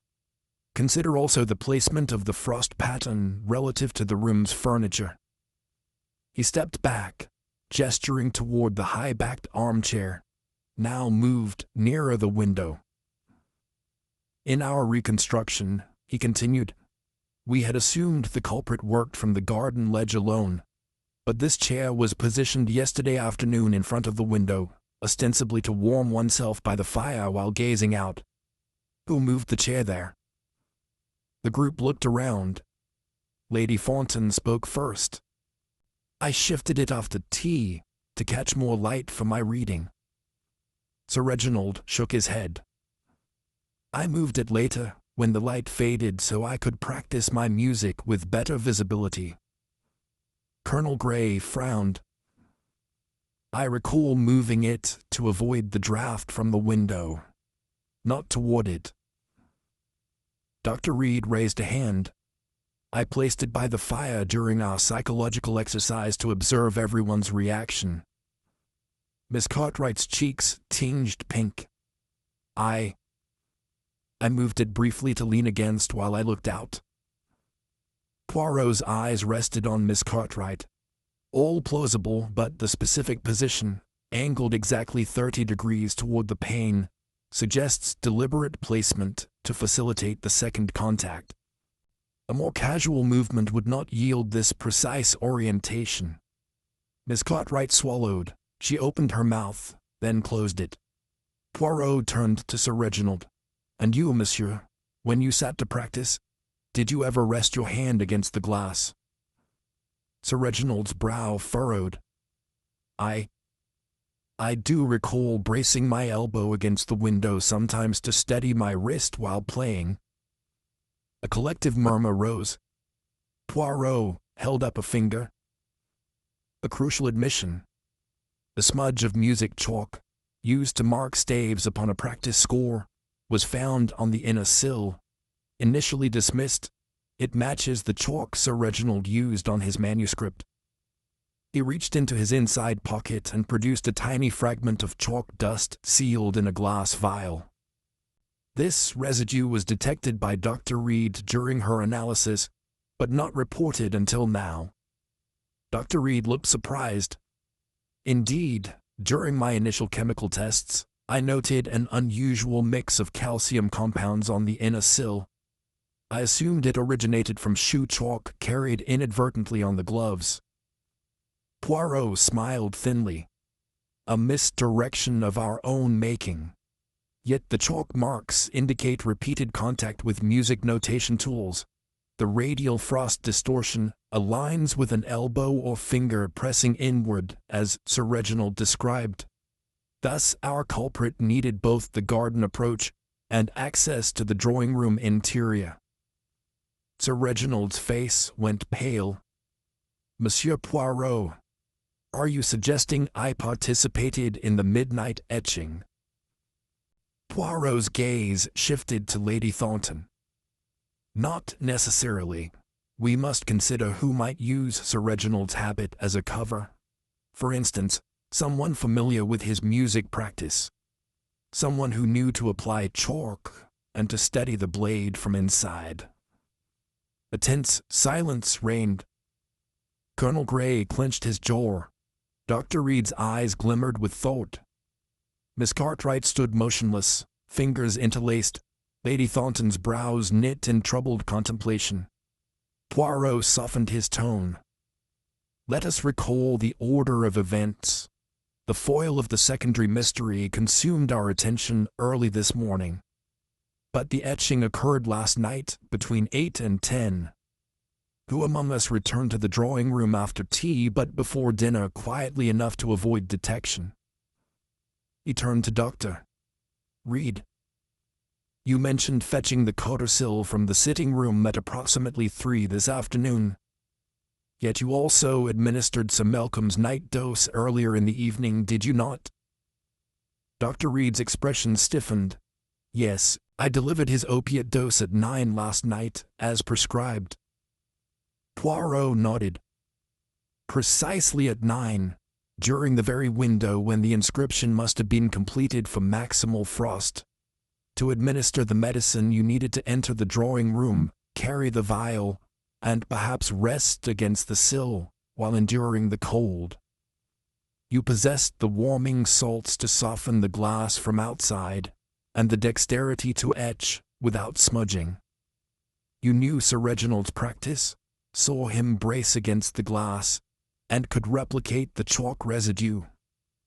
Dr. Reed's eyes widened. You accuse me? Poirot shook his head. I propose you, Doctor, as the architect of the midnight message, a calculated demonstration of your power over life and death, threatening murder by frost, while delivering poison by pill. A gasp filled the room. Dr. Reed rose, voice trembling. No. I sought only to administer relief, not terror. Poirot held up a calming hand. I understand your motive was complex, a mix of compassion for Sir Malcolm's torment and frustration at his refusal to heed your warnings. Yet your methods crossed the line into manipulation. Dr. Reed's shoulders sagged. Then I confess. I arranged the etching as a dire warning, believing that only by shocking him into fear might he abandon the codicil and restore his true sense of gratitude. Miss Cartwright covered her mouth in dismay. Colonel Grey shut his eyes. Sir Reginald sank into the piano bench. Lady Thornton clasped a hand to her heart. Poirot inclined his head gently. You have revealed your hand, Doctor. Though your act was born of concern, it risked life itself. The frost might have drawn blood in its execution. Dr. Reed's gaze dropped. I understand. Poirot sighed, relief and solemnity mingling in his expression. Mes amis, we have at last uncovered the secret clue, the radial frost pattern and chalk residue, pointing to a twofold approach, from outside and within. With this revelation, the midnight enigma is resolved. He turned to Lady Thornton. Madame, you may rest assured that justice, tempered with mercy, will guide the outcome. Outside, the wind sighed once more, as though releasing its breath. Inside Thornton Hall, the final thread of the mystery lay revealed, the subtle clue shining brightly at its heart. Chapter 11. Tensions rise. A brittle quiet settled over the drawing room once Dr. Imogen Reed's confession echoed among the dark wood paneling. The storm-lashed windows rattled as though in protest, and the hearth's flames seemed to flicker with unease. Lady Thornton pressed a trembling hand to her heart. Sir Reginald's shoulders slumped in dismay. Colonel Grey's face hardened with conflicted fury, and Miss Cartwright's eyes filled with remorse. Only Poirot remained unmoved, though his gaze burned with the gravity of what he had uncovered. Sir Reginald was the first to speak, voice low and urgent. Doctor Reed, how could you? To terrorize him so, risking harm when you promised to heal. His words snapped like the crack of a whip, and he rose to his full height. You abused my friend's trust, my hostess's hospitality, and my faith in your profession. Dr. Reed sat rigidly, her fine hands clasped in her lap. Sir Reginald, you mistake my purpose, she said quietly. I sought to save Sir Malcolm's life. His nightmares, his very soul, were at stake. I believed that a shock might jolt him from self-destruction. Miss Cartwright leaned forward, sorrow and anger mingling on her face. A shock, You used fear as poison. You turned our gathering into a mockery of murder. You robbed me of any chance to right my own wrongs with the codicil, to make amends. And now you confess to this madness." Her voice cracked, tears glimmering. Dr. Reed's eyes flickered to Lady Thornton. "Madame, I regret the distress I've caused you, but I could not stand idle as he—" She swallowed, "as he discarded everything we held dear." Colonel Grey interjected, voice tight with rage. "Hold! You speak of loyalty and care, yet your methods were cruel and perilous. Do you not see that you might have driven him to actual harm?" He crossed to the window, looking out at the pounding rain. "Do you realize how close you came to something far more dire than a message in frost?" Lady Thornton rose, crown of sable trembling. "Enough," she commanded. The others froze. "This is my home, and my late husband is owed every ounce of respect." She met Dr. Reed's gaze. "You have endangered us all. Now, you must answer. What guarantee do we have that you will not pursue further extremes?" Dr. Reed's composure quavered. "No guarantee, madame. I acted alone, believing only in the necessity of my intervention. But I will not harm again." Sir Reginald scoffed. "Is that a promise, doctor? Or another measured fallacy to placate us?" He folded his arms. "Because I find it hard to trust someone who wields fear like a scalpel." Poirot stood, raising a hand to restore order. "Gentlemen, ladies, please, our aim is to move forward, to resolve the matter before more harm occurs." He fixed Dr. Reed with a compassionate glance. "You have admitted your act. Now, we must determine the consequences. But first, let us explore alliances and fractures among us, for tensions now run high, and loyalties will be tested." He turned to Colonel Grey. "Colonel, you and Lady Thornton share a bond of mutual respect. Yet your moral disagreement with Sir Malcolm once threatened your standing. In this crisis, will you side with Lady Thornton's heart, or with Sir Reginald's sense of scandal?" Colonel Grey's gaze softened as he looked at Lady Thornton. He bowed his head slightly. "I stand with Lady Thornton. Her loss is my concern." Lady Thornton inclined her head, relief softening her features. She then looked to Sir Reginald. "As for you, Reginald, you have been a dear friend, but your judgment now feels harsh." Sir Reginald's jaw clenched. He drew a slow breath. "Madame, I apologize. My fury overcame my respect." He bowed formally. "You have my loyalty." Poirot clapped his hands gently. "Excellent. We see a bond of trust forming between Lady Thornton, Colonel Grey, and Sir Reginald. Now, Miss Cartwright, your foundation's fate hangs in the balance. Do you align with Lady Thornton's forgiveness, or respond to Sir Reginald's reproach?" Miss Cartwright rose, tears glistening. "I owe my deepest apologies to you, Lady Thornton, and to all here. My actions compounded this distress, yet I remain committed to repairing the damage." She looked at Sir Reginald. "I apologize to you as well, sir. Your critique was deserved." Sir Reginald inclined his head. "Very well. Let us act as allies in finding a resolution, rather than adversaries in recrimination." Poirot smiled. "See how swiftly the tempest of conflict can subside when guided by civility. But note, these alliances are fragile. Under the strain of further revelations, even the truest bonds may falter." He moved to the center of the room. "But now, let us return to the pressing issue, the stolen codicil and the midnight warning. Dr. Reed's act was one of fear, Miss Cartwright's one of desperation. Both used deception. But what of the original crime?" He paused, meeting each face in turn. Does anyone among you still withhold information? Is there a connection between the two intrusions, beyond the involvement of Dr. Reed and Miss Cartwright, that we have yet to explore? A tense silence followed. The gathered company exchanged furtive glances. Then Colonel Grey spoke. Monsieur Poirot, I confess I saw Miss Cartwright near the window last night, long after the message appeared. Miss Cartwright's cheeks burned.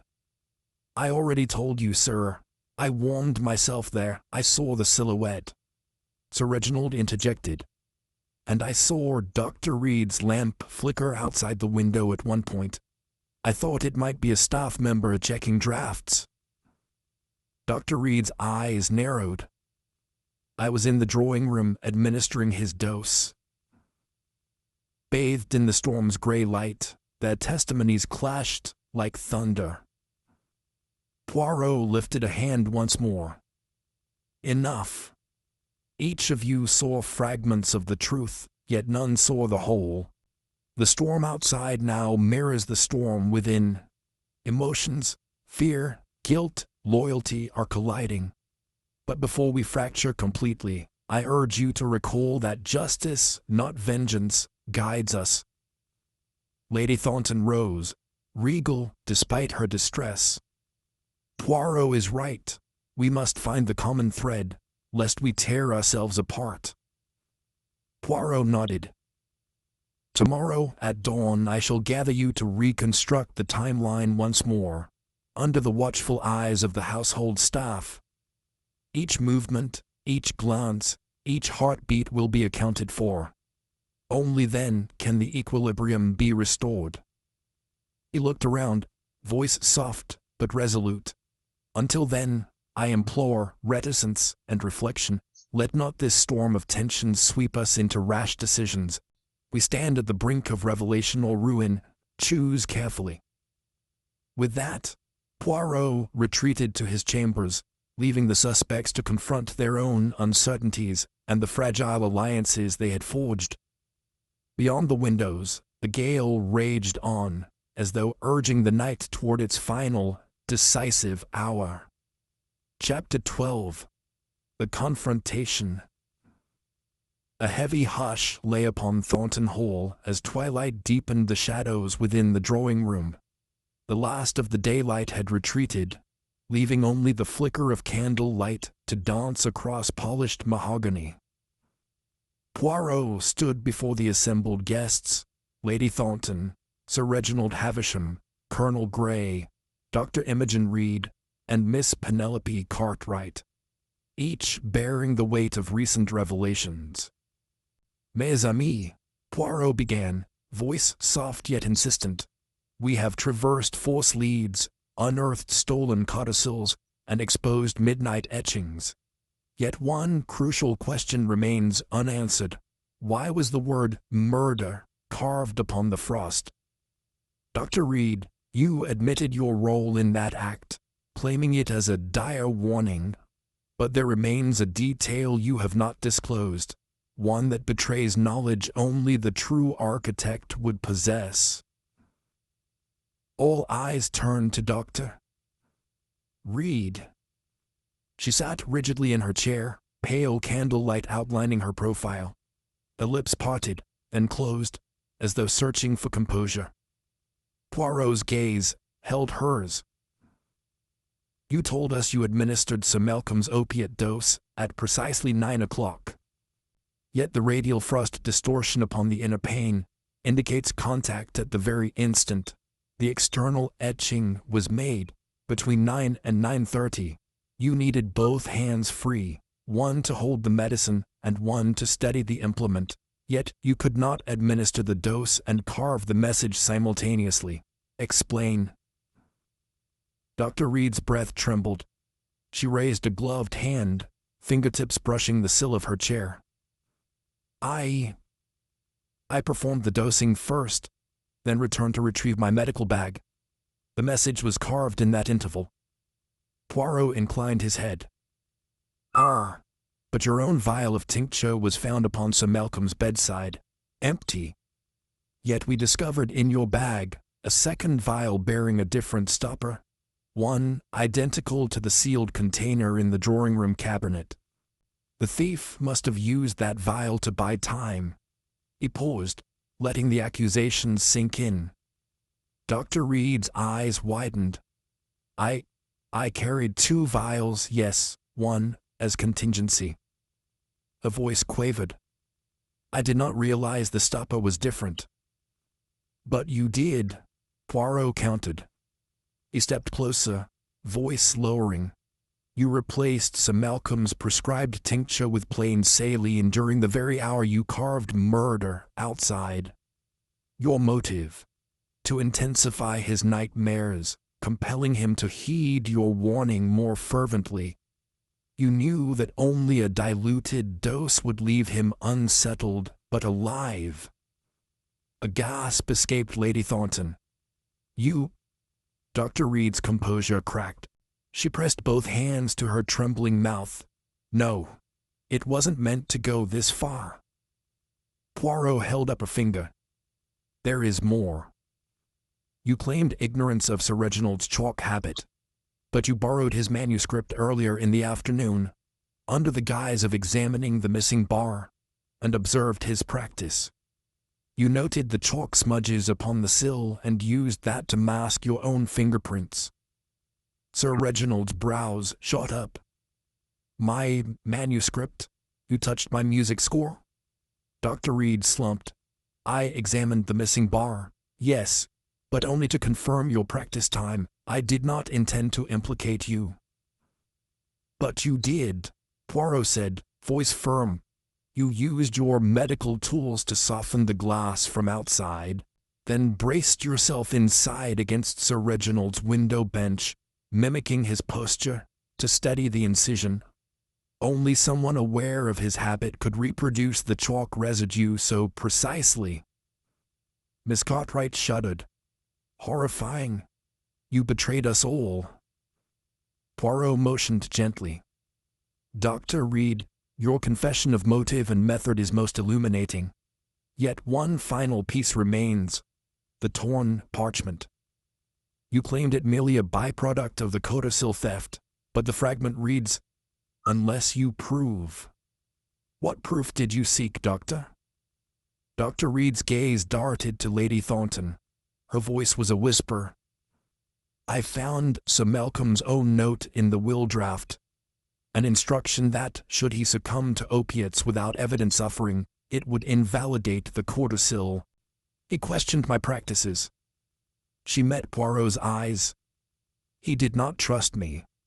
He wrote that if I could prove my care restored his peace without further torment, then he would sign. Otherwise, he would rescind my appointment on the codicil." A tense silence filled the room.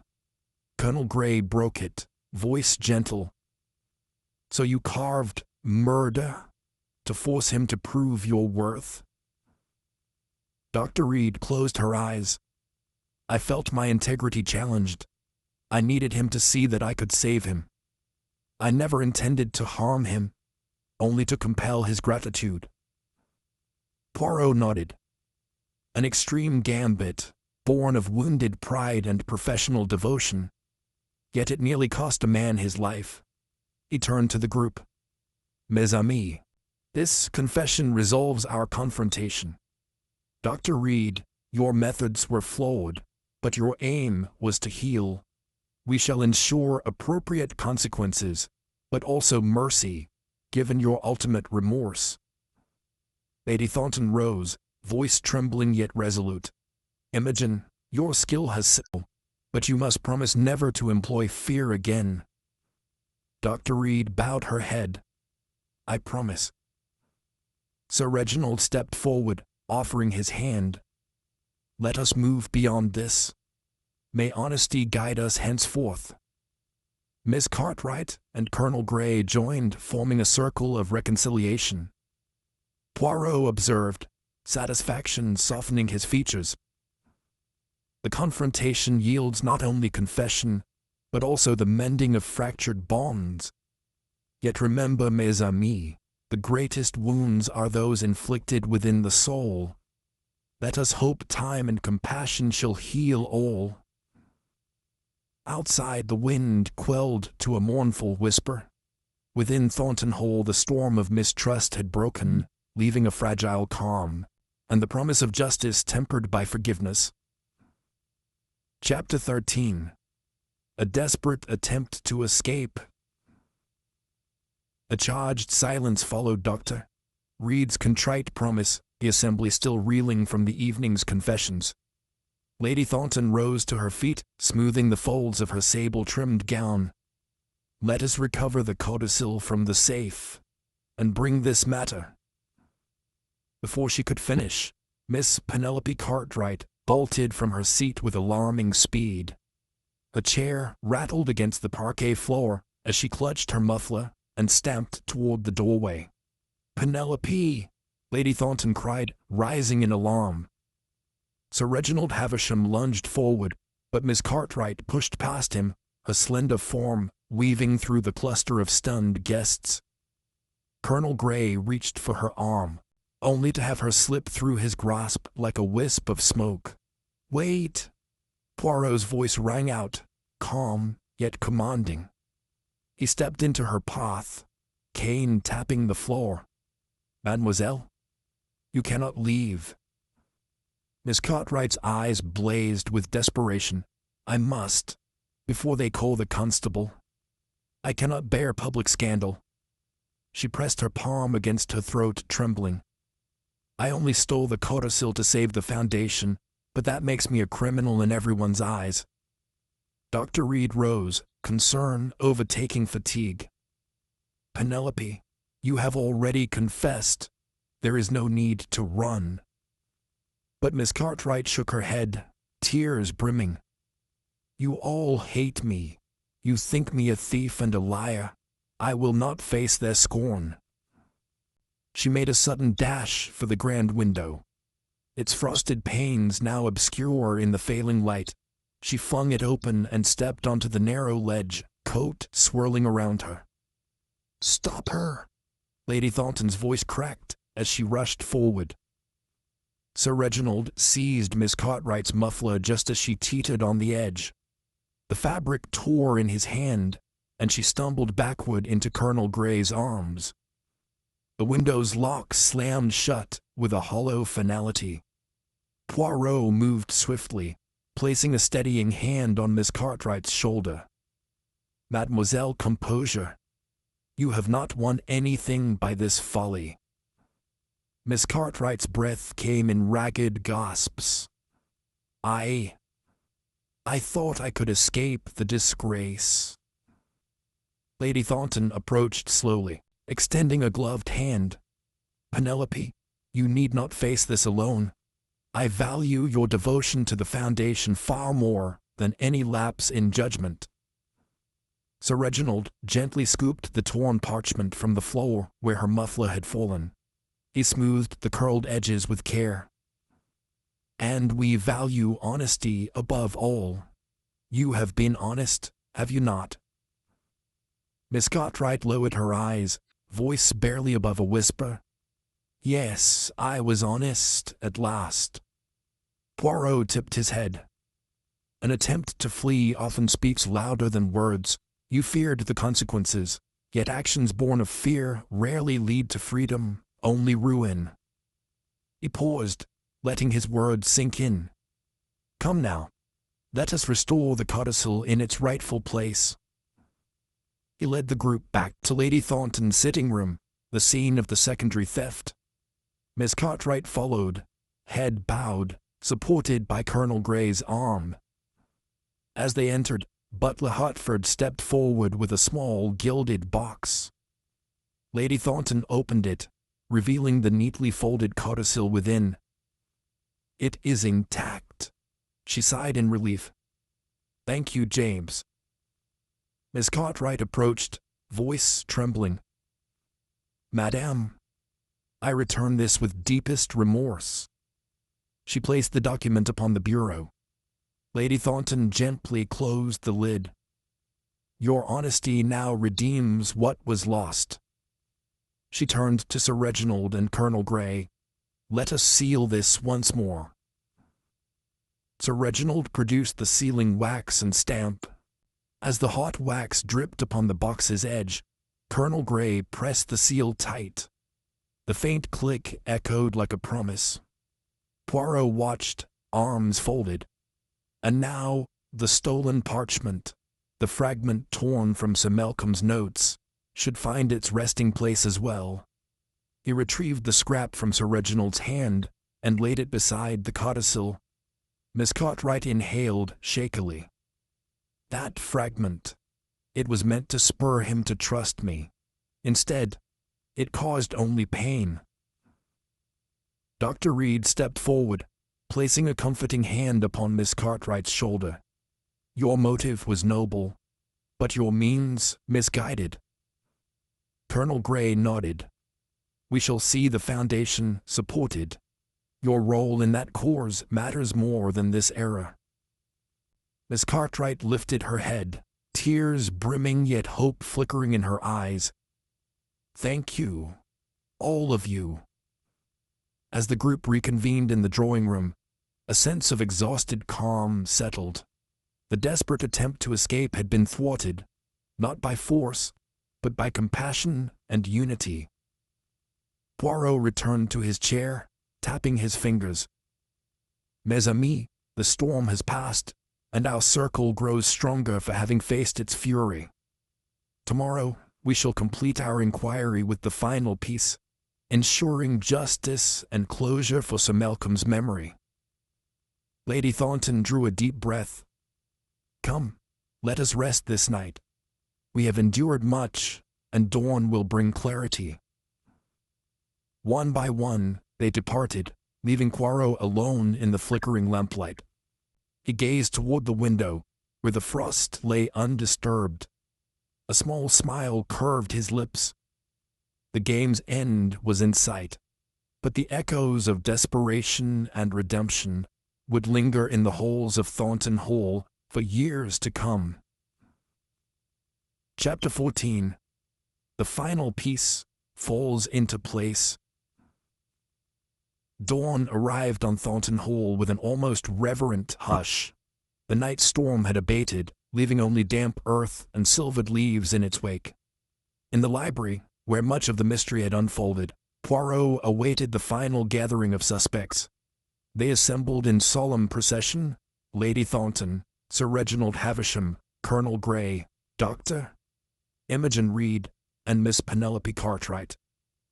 Even Butler Hartford and Mrs. Caldwell lingered at the margins, their faces reflecting the gravity of what was to come.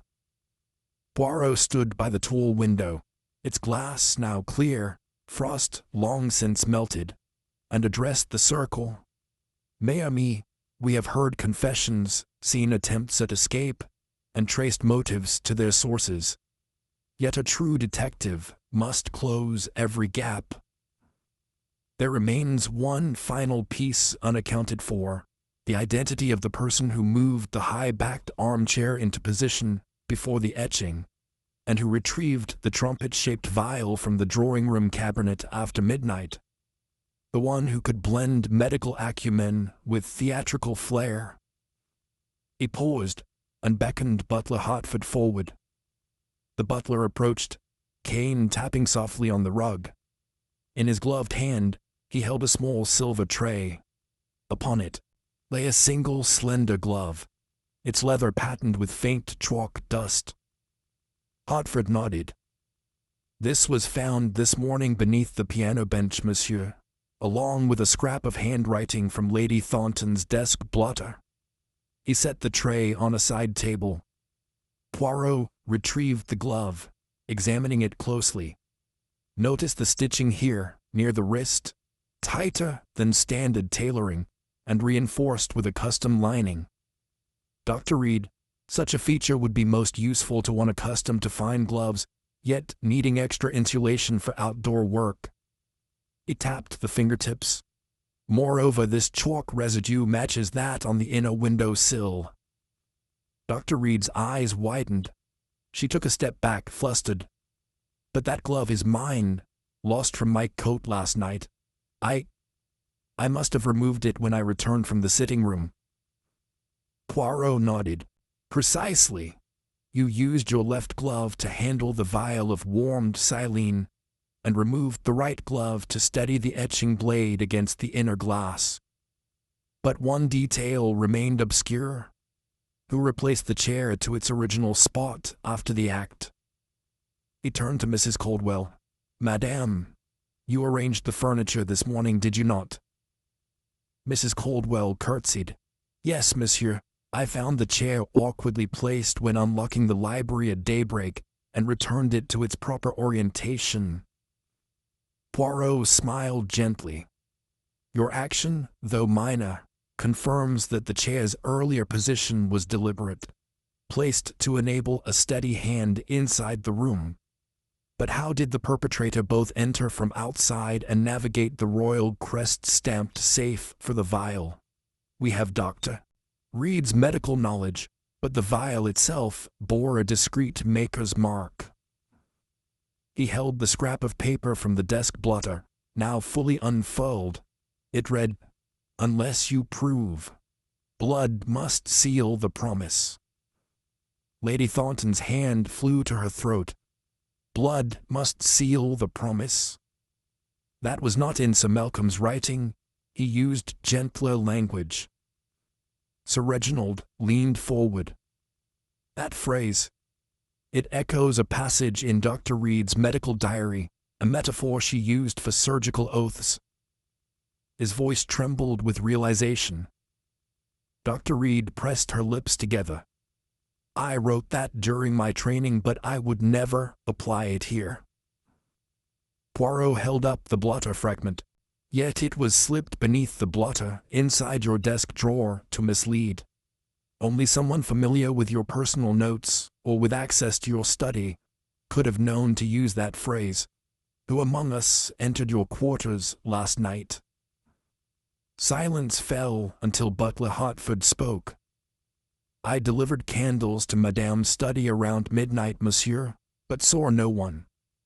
Poirot's eyes narrowed. Only 2 persons had reason to visit your study at that hour. You, Dr. Reed, to retrieve warming salts, and Miss Cartwright, driven by fear of discovery, to search for the codicil fragment. He paused, then produced a small key from his pocket. This key, inscribed with your initials, was found beneath your writing desk after the thaw.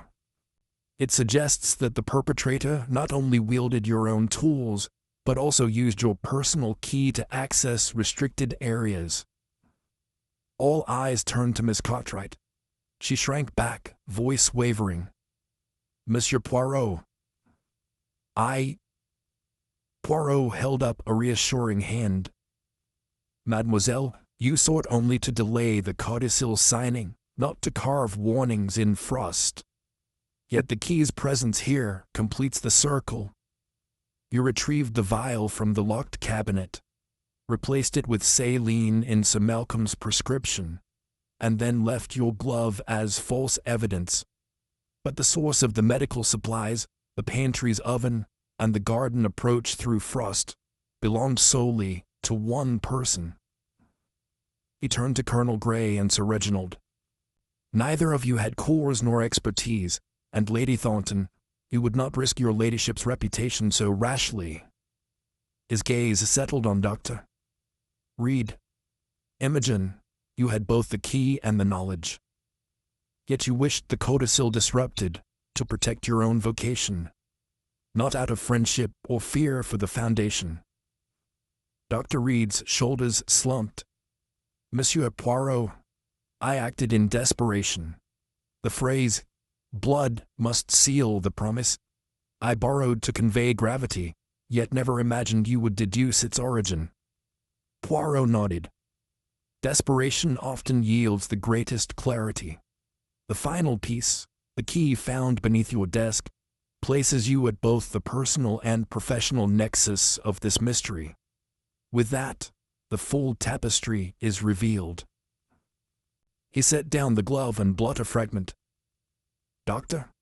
Reed, you orchestrated the midnight warning, the diluted dose, and the theft of the codicil.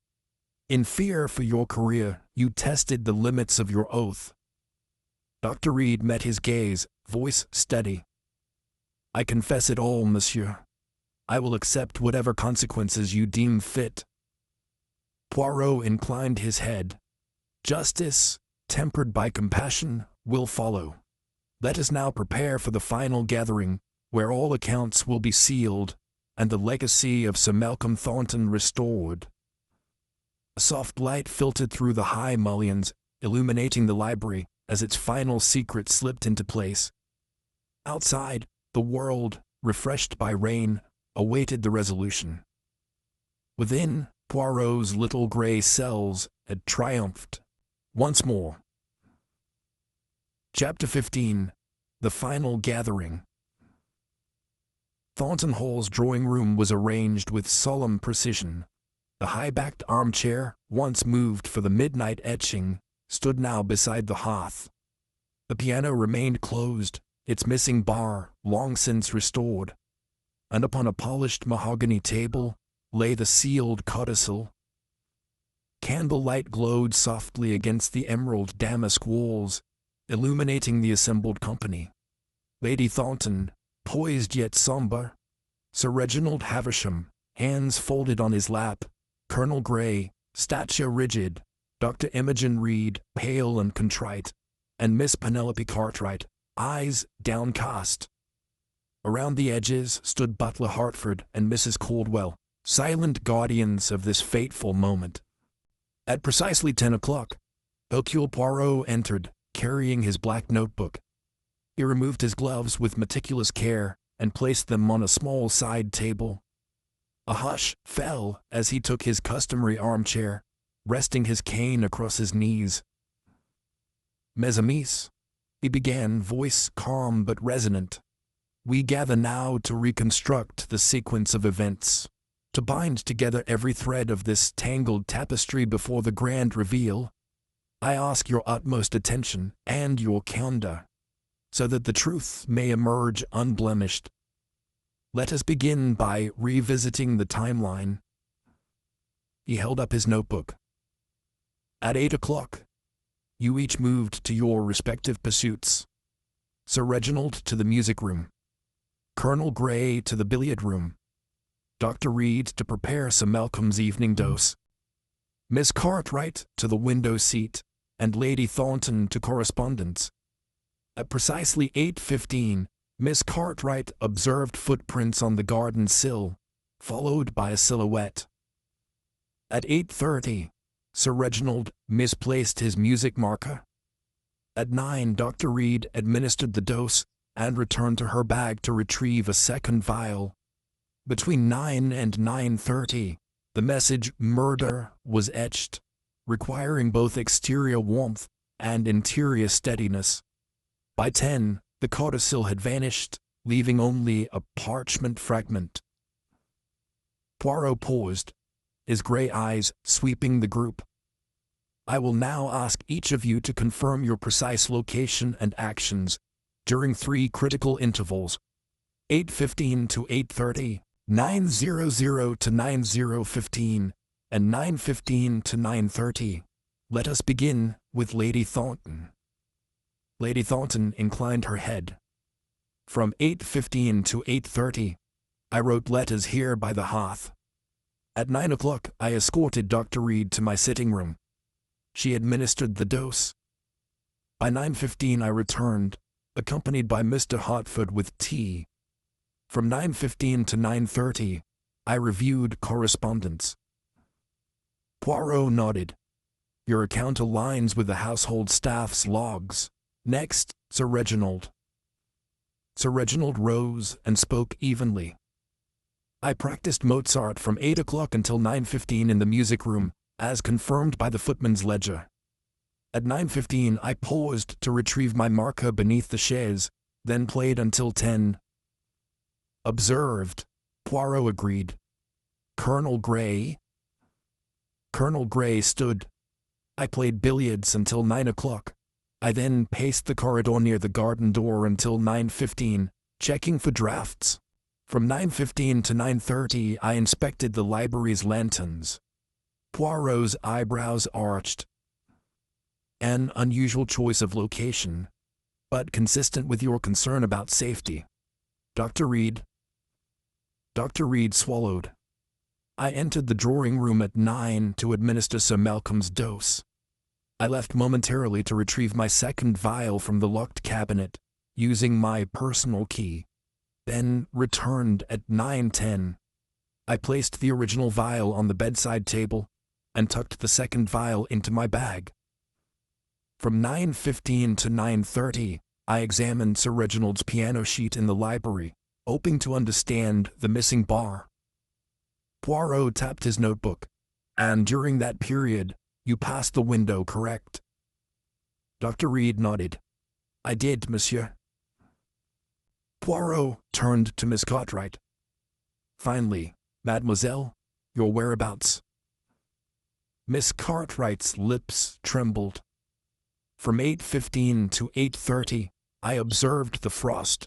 From 9 a.m. to 9:15 a.m., I lingered near the piano, unsure whether to confront Dr. Reed about the codicil.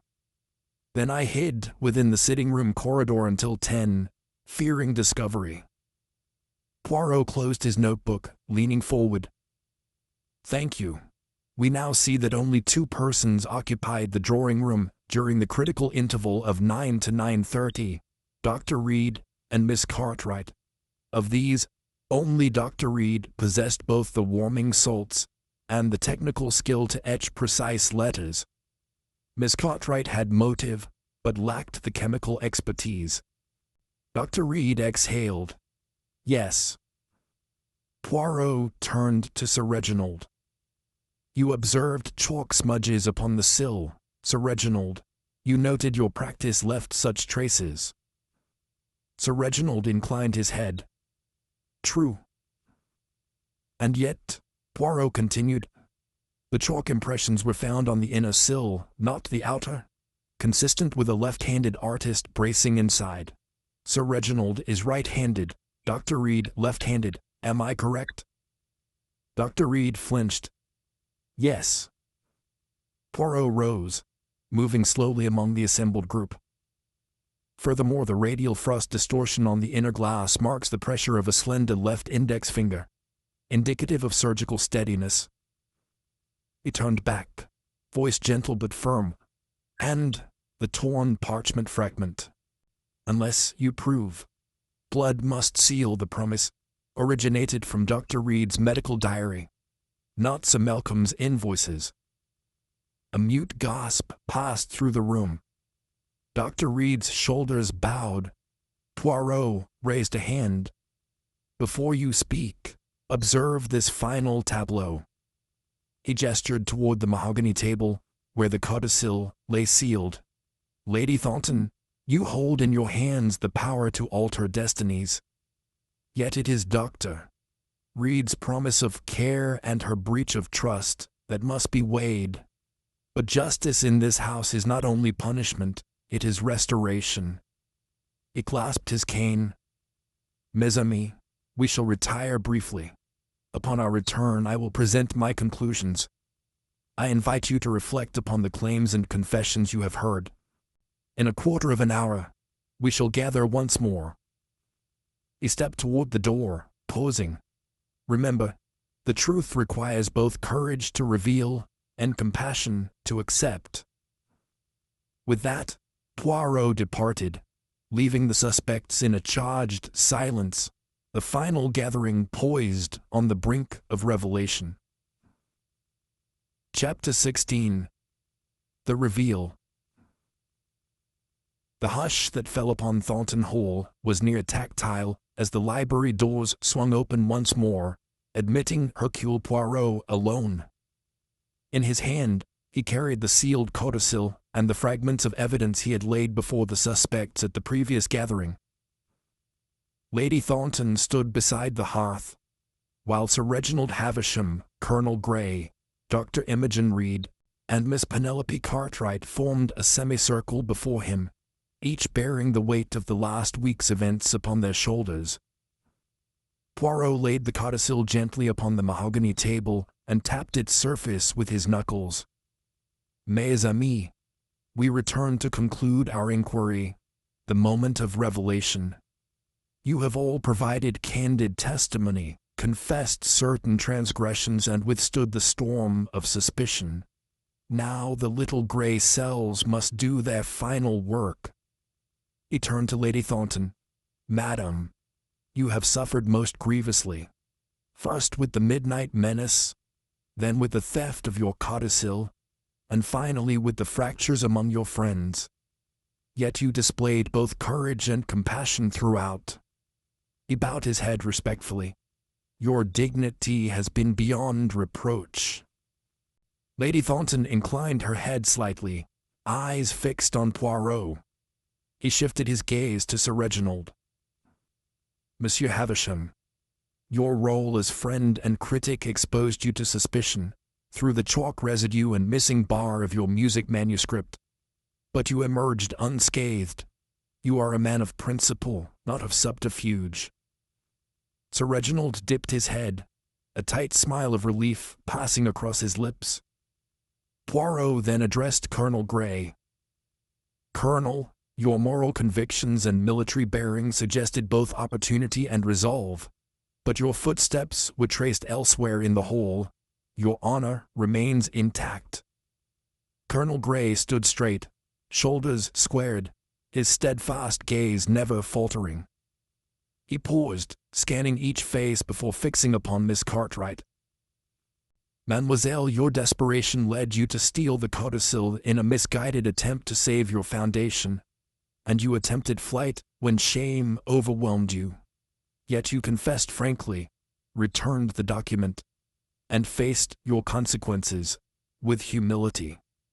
Miss Cartwright's lips trembled, but she managed a grateful nod. Poirot's gaze finally settled upon Dr. Imogen Reed. And now, Doctor, you stand as the lone figure, yet to be absolved or condemned. You confessed to diluting Sir Malcolm's prescription, and to orchestrating the midnight etching as a dire warning, but you insisted you did so only to save a patient's life. He paused, allowing the room to draw in breath. He held up the small magnifying lens he had used to inspect the frost. Observe once more the radial distortion at the lower right of the inscription, where the glass within bears the imprint of a single slender index finger. This mark could only have been produced by bracing an implement against the interior surface while working the exterior. Such precision requires a surgeon's hand. Dr. Reed's eyes fell to her own fingers, trembling within her gloves. Poirot replaced the lens and withdrew the vial of warming salts. These salts, used to soften the glass surface from the outside, were taken from your medical kit and heated in the pantry oven after your first delivery of medicine. You alone had both the means and the expertise to manipulate the glass without undue smudging. He laid the vial beside the codicil. Next, he produced the fragment of blotter bearing the words, "Unless you prove, blood must seal the promise." This cryptic phrase, Doctor, was not penned by Sir Malcolm but lifted from your personal notes, your medical diary, notes I discovered in your chambers, a phrase of oath, repurposed as threat. He placed the fragment atop the codicil. Dr. Reed clasped her hands, face drained of color. You are certain?" Poirot's eyes remained kind but resolute. "Beyond any doubt. The final proof rests in this." He retrieved the single left-handed leather glove, dusted with chalk. This glove was found beneath the piano bench at dawn. Its stitching is custom, and you lost it returning from the chapel corridor after midnight. It bears the same chalk on its fingertips as the inner sill, and its reinforced lining protects a surgeon's grip. Yours. The library was so silent that one could almost hear the steady drip of rain beyond the windows. Poirot laid the glove gently on the table. He turned to the assembled company. Dr. Imogen Reed, you alone combined the knowledge of chemistry, the dexterity of a surgeon, and the intimate knowledge of Sir Malcolm's routines. Your motive sprang from compassion, yet it veered into coercion, endangering a man's life to restore his gratitude. You must now answer. Do you deny your authorship of the midnight message? Dr. Reed drew a steadying breath and met Poirot's gaze. I do not deny it. I carved the word murder to provoke fear, believing that only terror could drive him away from self-destruction and compel him to sign his codicil. I replaced his medicine with a weaker dose so that the nightmares persisted. I borrowed Sir Reginald's chalked manuscript to mislead suspicion. I used the key to your cabinet to obtain warming salts. A voice broke as she spoke. I intended no great malice, only to ignite a spark of renewal. I see now how reckless I was. A collective exhale filled the room. Lady Thornton rose, moving toward Dr. Reed with measured steps. Imogen, your remorse is evident. You confessed everything. You endangered a life to preserve it. An irony not lost on any of us. She paused, gathering strength. I cannot undo the fear you caused, but I can forgive the motive of compassion. She extended her hand. Will you accept my pardon? Dr. Reed reached out, tears in her eyes. Thank you, Arabella. Your mercy humbles me. Sir Reginald and Colonel Grey stepped forward, offering nods of acceptance. Miss Cartwright crossed to Dr. Reed's side, laying a gentle hand upon her shoulder. We stand together now, she said softly. Poirot closed his notebook, the corners of his mouth lifting in a gentle smile. Thus the reveal concludes. A crime born of altruism, unraveled by deduction. Mes amis, the truth is harsh but necessary. May it guide us to healing. He paused, letting the weight of his words settle. Tomorrow, we shall ensure proper restitution, and the codicil shall be executed under witness. Today, we honor both justice and grace. As the rain eased to a gentle patter, Thornton Hall breathed in a collective sigh of relief. The final gathering had laid bare the culprit and the complexity of human motive, and in that revelation, a fragile peace took root once more. Chapter 17. Outcome and Justice. The morning sun broke fully over Thornton Hall, illuminating the dewy gardens and bathing the drawing-room in gentle light. Gathered once more were those who had weathered the storm. Lady Thornton in a simple sapphire morning dress, Sir Reginald Havisham with a crisp white cravat, Colonel Grey in a well-pressed jacket, Dr. Imogen Reed, seated with calm dignity, and Miss Penelope Cartwright standing supportively by her side. Butler Hartford and Mrs. Caldwell awaited discreetly in the corners, ready to bear witness to the day's formalities. Hercule Poirot entered last, carrying the sealed codicil and a folded document stamped with the Thorntons' crest.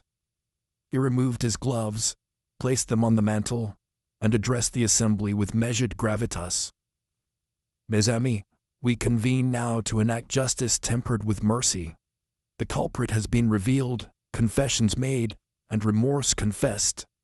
Today, we ensure that consequences be both fair and instructive, so that no further harm may arise from these events. He laid the codicil upon the table. First, the codicil. Lady Thornton, the interim theft has delayed its execution, but not its validity. With the consent of all parties present, you may now sign before us. Lady Thornton approached, pausing to look upon each face. Reginald, Arthur, Imogen, Penelope, thank you for your forgiveness and for standing by the truth. She took a quill from Hartford and, with steady hand, inscribed her name upon the parchment. The seal was pressed by Colonel Grey, its wax imprint as firm as her resolve. Sir Reginald offered a gentle bow. May Sir Malcolm rest in peace. knowing his final wishes have been honored. Lady Thornton inclined her head. She then addressed Dr. Reed. Imogen, your transgressions endangered a man's life and the tranquility of this house. Yet your motive sprang from compassion. I believe punishment must serve both remedy and deterrence. Poirot produced the folded document. This is a formal letter of censure from the local medical board, drafted at Lady Thornton's request. It acknowledges your past service, but mandates a period of suspension from practice, 3 months, in recognition of both the gravity of your actions and your remorse. Additionally, you will undertake supervised community service at the Foundation to atone through healing rather than coercion. Dr. Reed's eyes glistened. She cleared her throat. I accept these terms wholeheartedly. I shall serve with humility. Miss Cartwright stepped forward. Madame, she turned to Lady Thornton, I too must answer for my theft.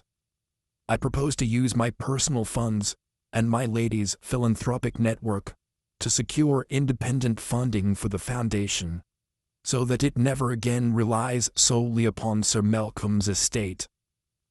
May this act restore the trust I breached. Lady Thornton smiled with genuine warmth. Your proposal honors both the Foundation and your integrity. I accept. Sir Reginald offered his hand. Penelope, you shall have my support in organizing a gala. Proceeds to endow the Foundation sustainably. She accepted gratefully, hope renewing her countenance. Colonel Grey turned to the assembled staff. Butler Hartford, Mrs. Caldwell, your loyalty and discretion have been invaluable. I invite you both to attend the gala as honored guests. Your steadfastness under pressure merits recognition. They inclined humbly, faces lighting with pride. Poirot folded his hands. Thus, justice is served. Dr. Reed's penance through restraint and service, Miss Cartwright's restitution through renewal, and Lady Thornton's codicil executed fully. The household, once fractured, may now rebuild upon foundations of truth and compassion. A gentle stirring rose as each participant reflected upon this resolution. Outside, the gardens cold with promise, roses half opened on their thorny stems, pathways inviting morning strolls. Lady Thornton stepped to the window and drew aside the curtain. Look, the frost is gone, and new growth awaits. Poirot joined her, voice soft. Madame, the frost was but a fleeting veil. Now that it has melted, the garden's true colors emerge, vibrant and alive. She nodded, eyes misted with gratitude. So it is with our hearts. He turned to the room. Mes amis, I thank you for your trust and your courage. Though the path was fraught with peril, your willingness to face the truth has restored harmony. Sir Reginald stepped forward, assisted by Colonel Grey and Miss Cartwright. Dr. Reed offered a gentle bow of respect to Lady Thornton.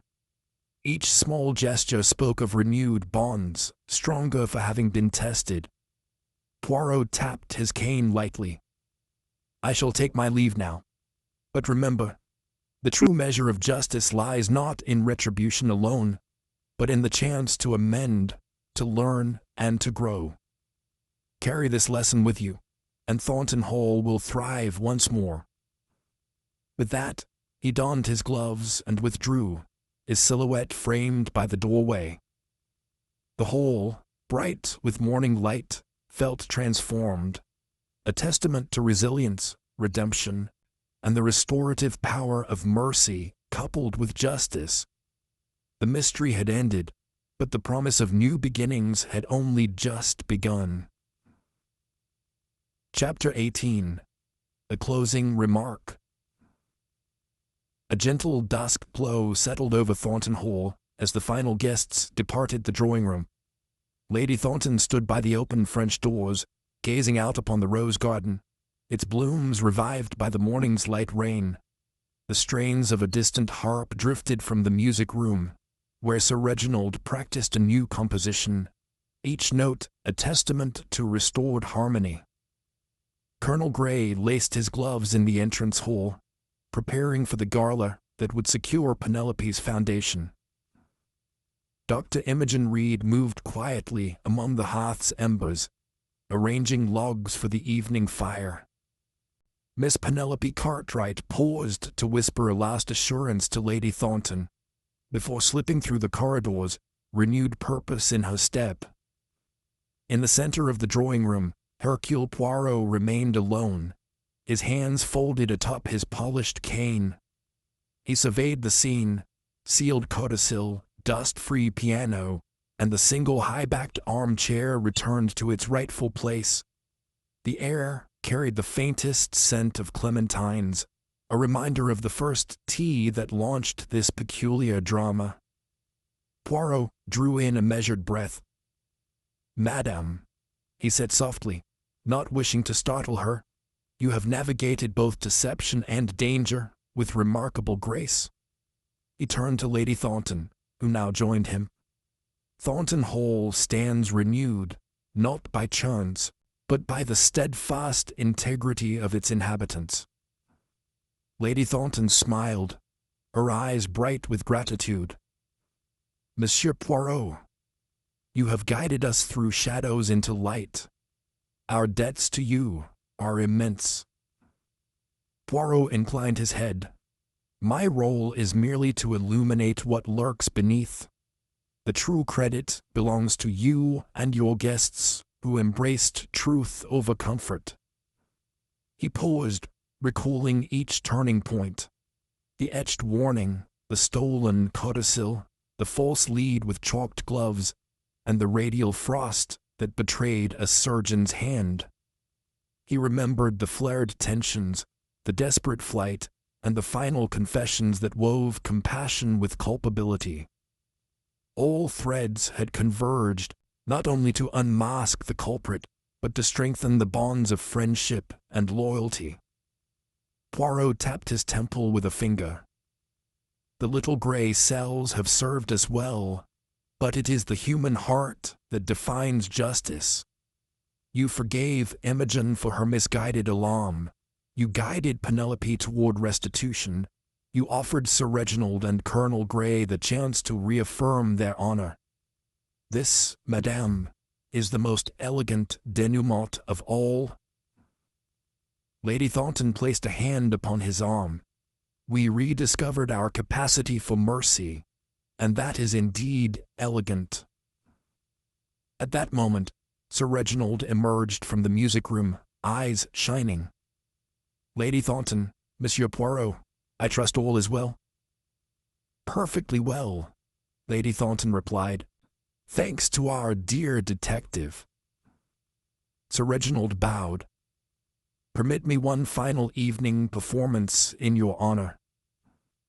He turned to the piano, lifting the lid to reveal the restored keys. With deliberate flourish, he began a gentle nocturne, a melody of hope and reconciliation. Colonel Grey and Miss Cartwright soon joined them in the doorway, drawn by the music's tender clarity. Dr. Reed paused in the hearth's glow to listen, her features softened by reflection. Even Butler Hartford and Mrs. Caldwell lingered at the margins, their day's labors complete. As the final chords faded, Poirot tapped lightly on the piano's polished rim. "Bravo, Monsieur Havisham, a fitting coda to our little symphony of intrigue. But now, my friends, I must take my leave." Lady Thornton's gaze brightened with warmth and a hint of regret. "Will you not stay to dine, Monsieur Poirot?" He offered a winning smile. "Madame, my appetite is for justice, and that meal I have already savored." He swept a courteous bow. "Time calls me onward, to new puzzles, new chapters."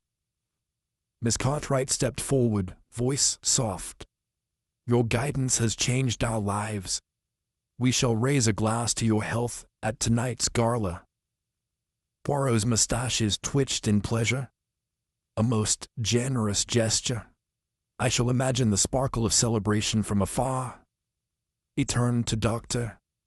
Reed. "And you, Doctor, may your hands, once instruments of fear, find peace in healing." Dr. Reed inclined her head, her eyes bright with determination. "With your pardon, monsieur, I shall devote myself to that purpose." Poirot's gaze softened. "Then my work here is done." He touched the brim of his hat. "Au revoir, mes amis. May Thornton Hall remain ever a sanctuary of truth." With that, Poirot stepped through the drawing-room doors into the corridor. Footsteps echoed briefly, then faded. In the wake of his departure, a gentle hush prevailed, one of contentment rather than foreboding. Lady Thornton stood alone for a moment, surveying the emptied room. She closed her eyes, absorbing the tranquility. Then, gathering the day's codicil and handing it to butler Hartford,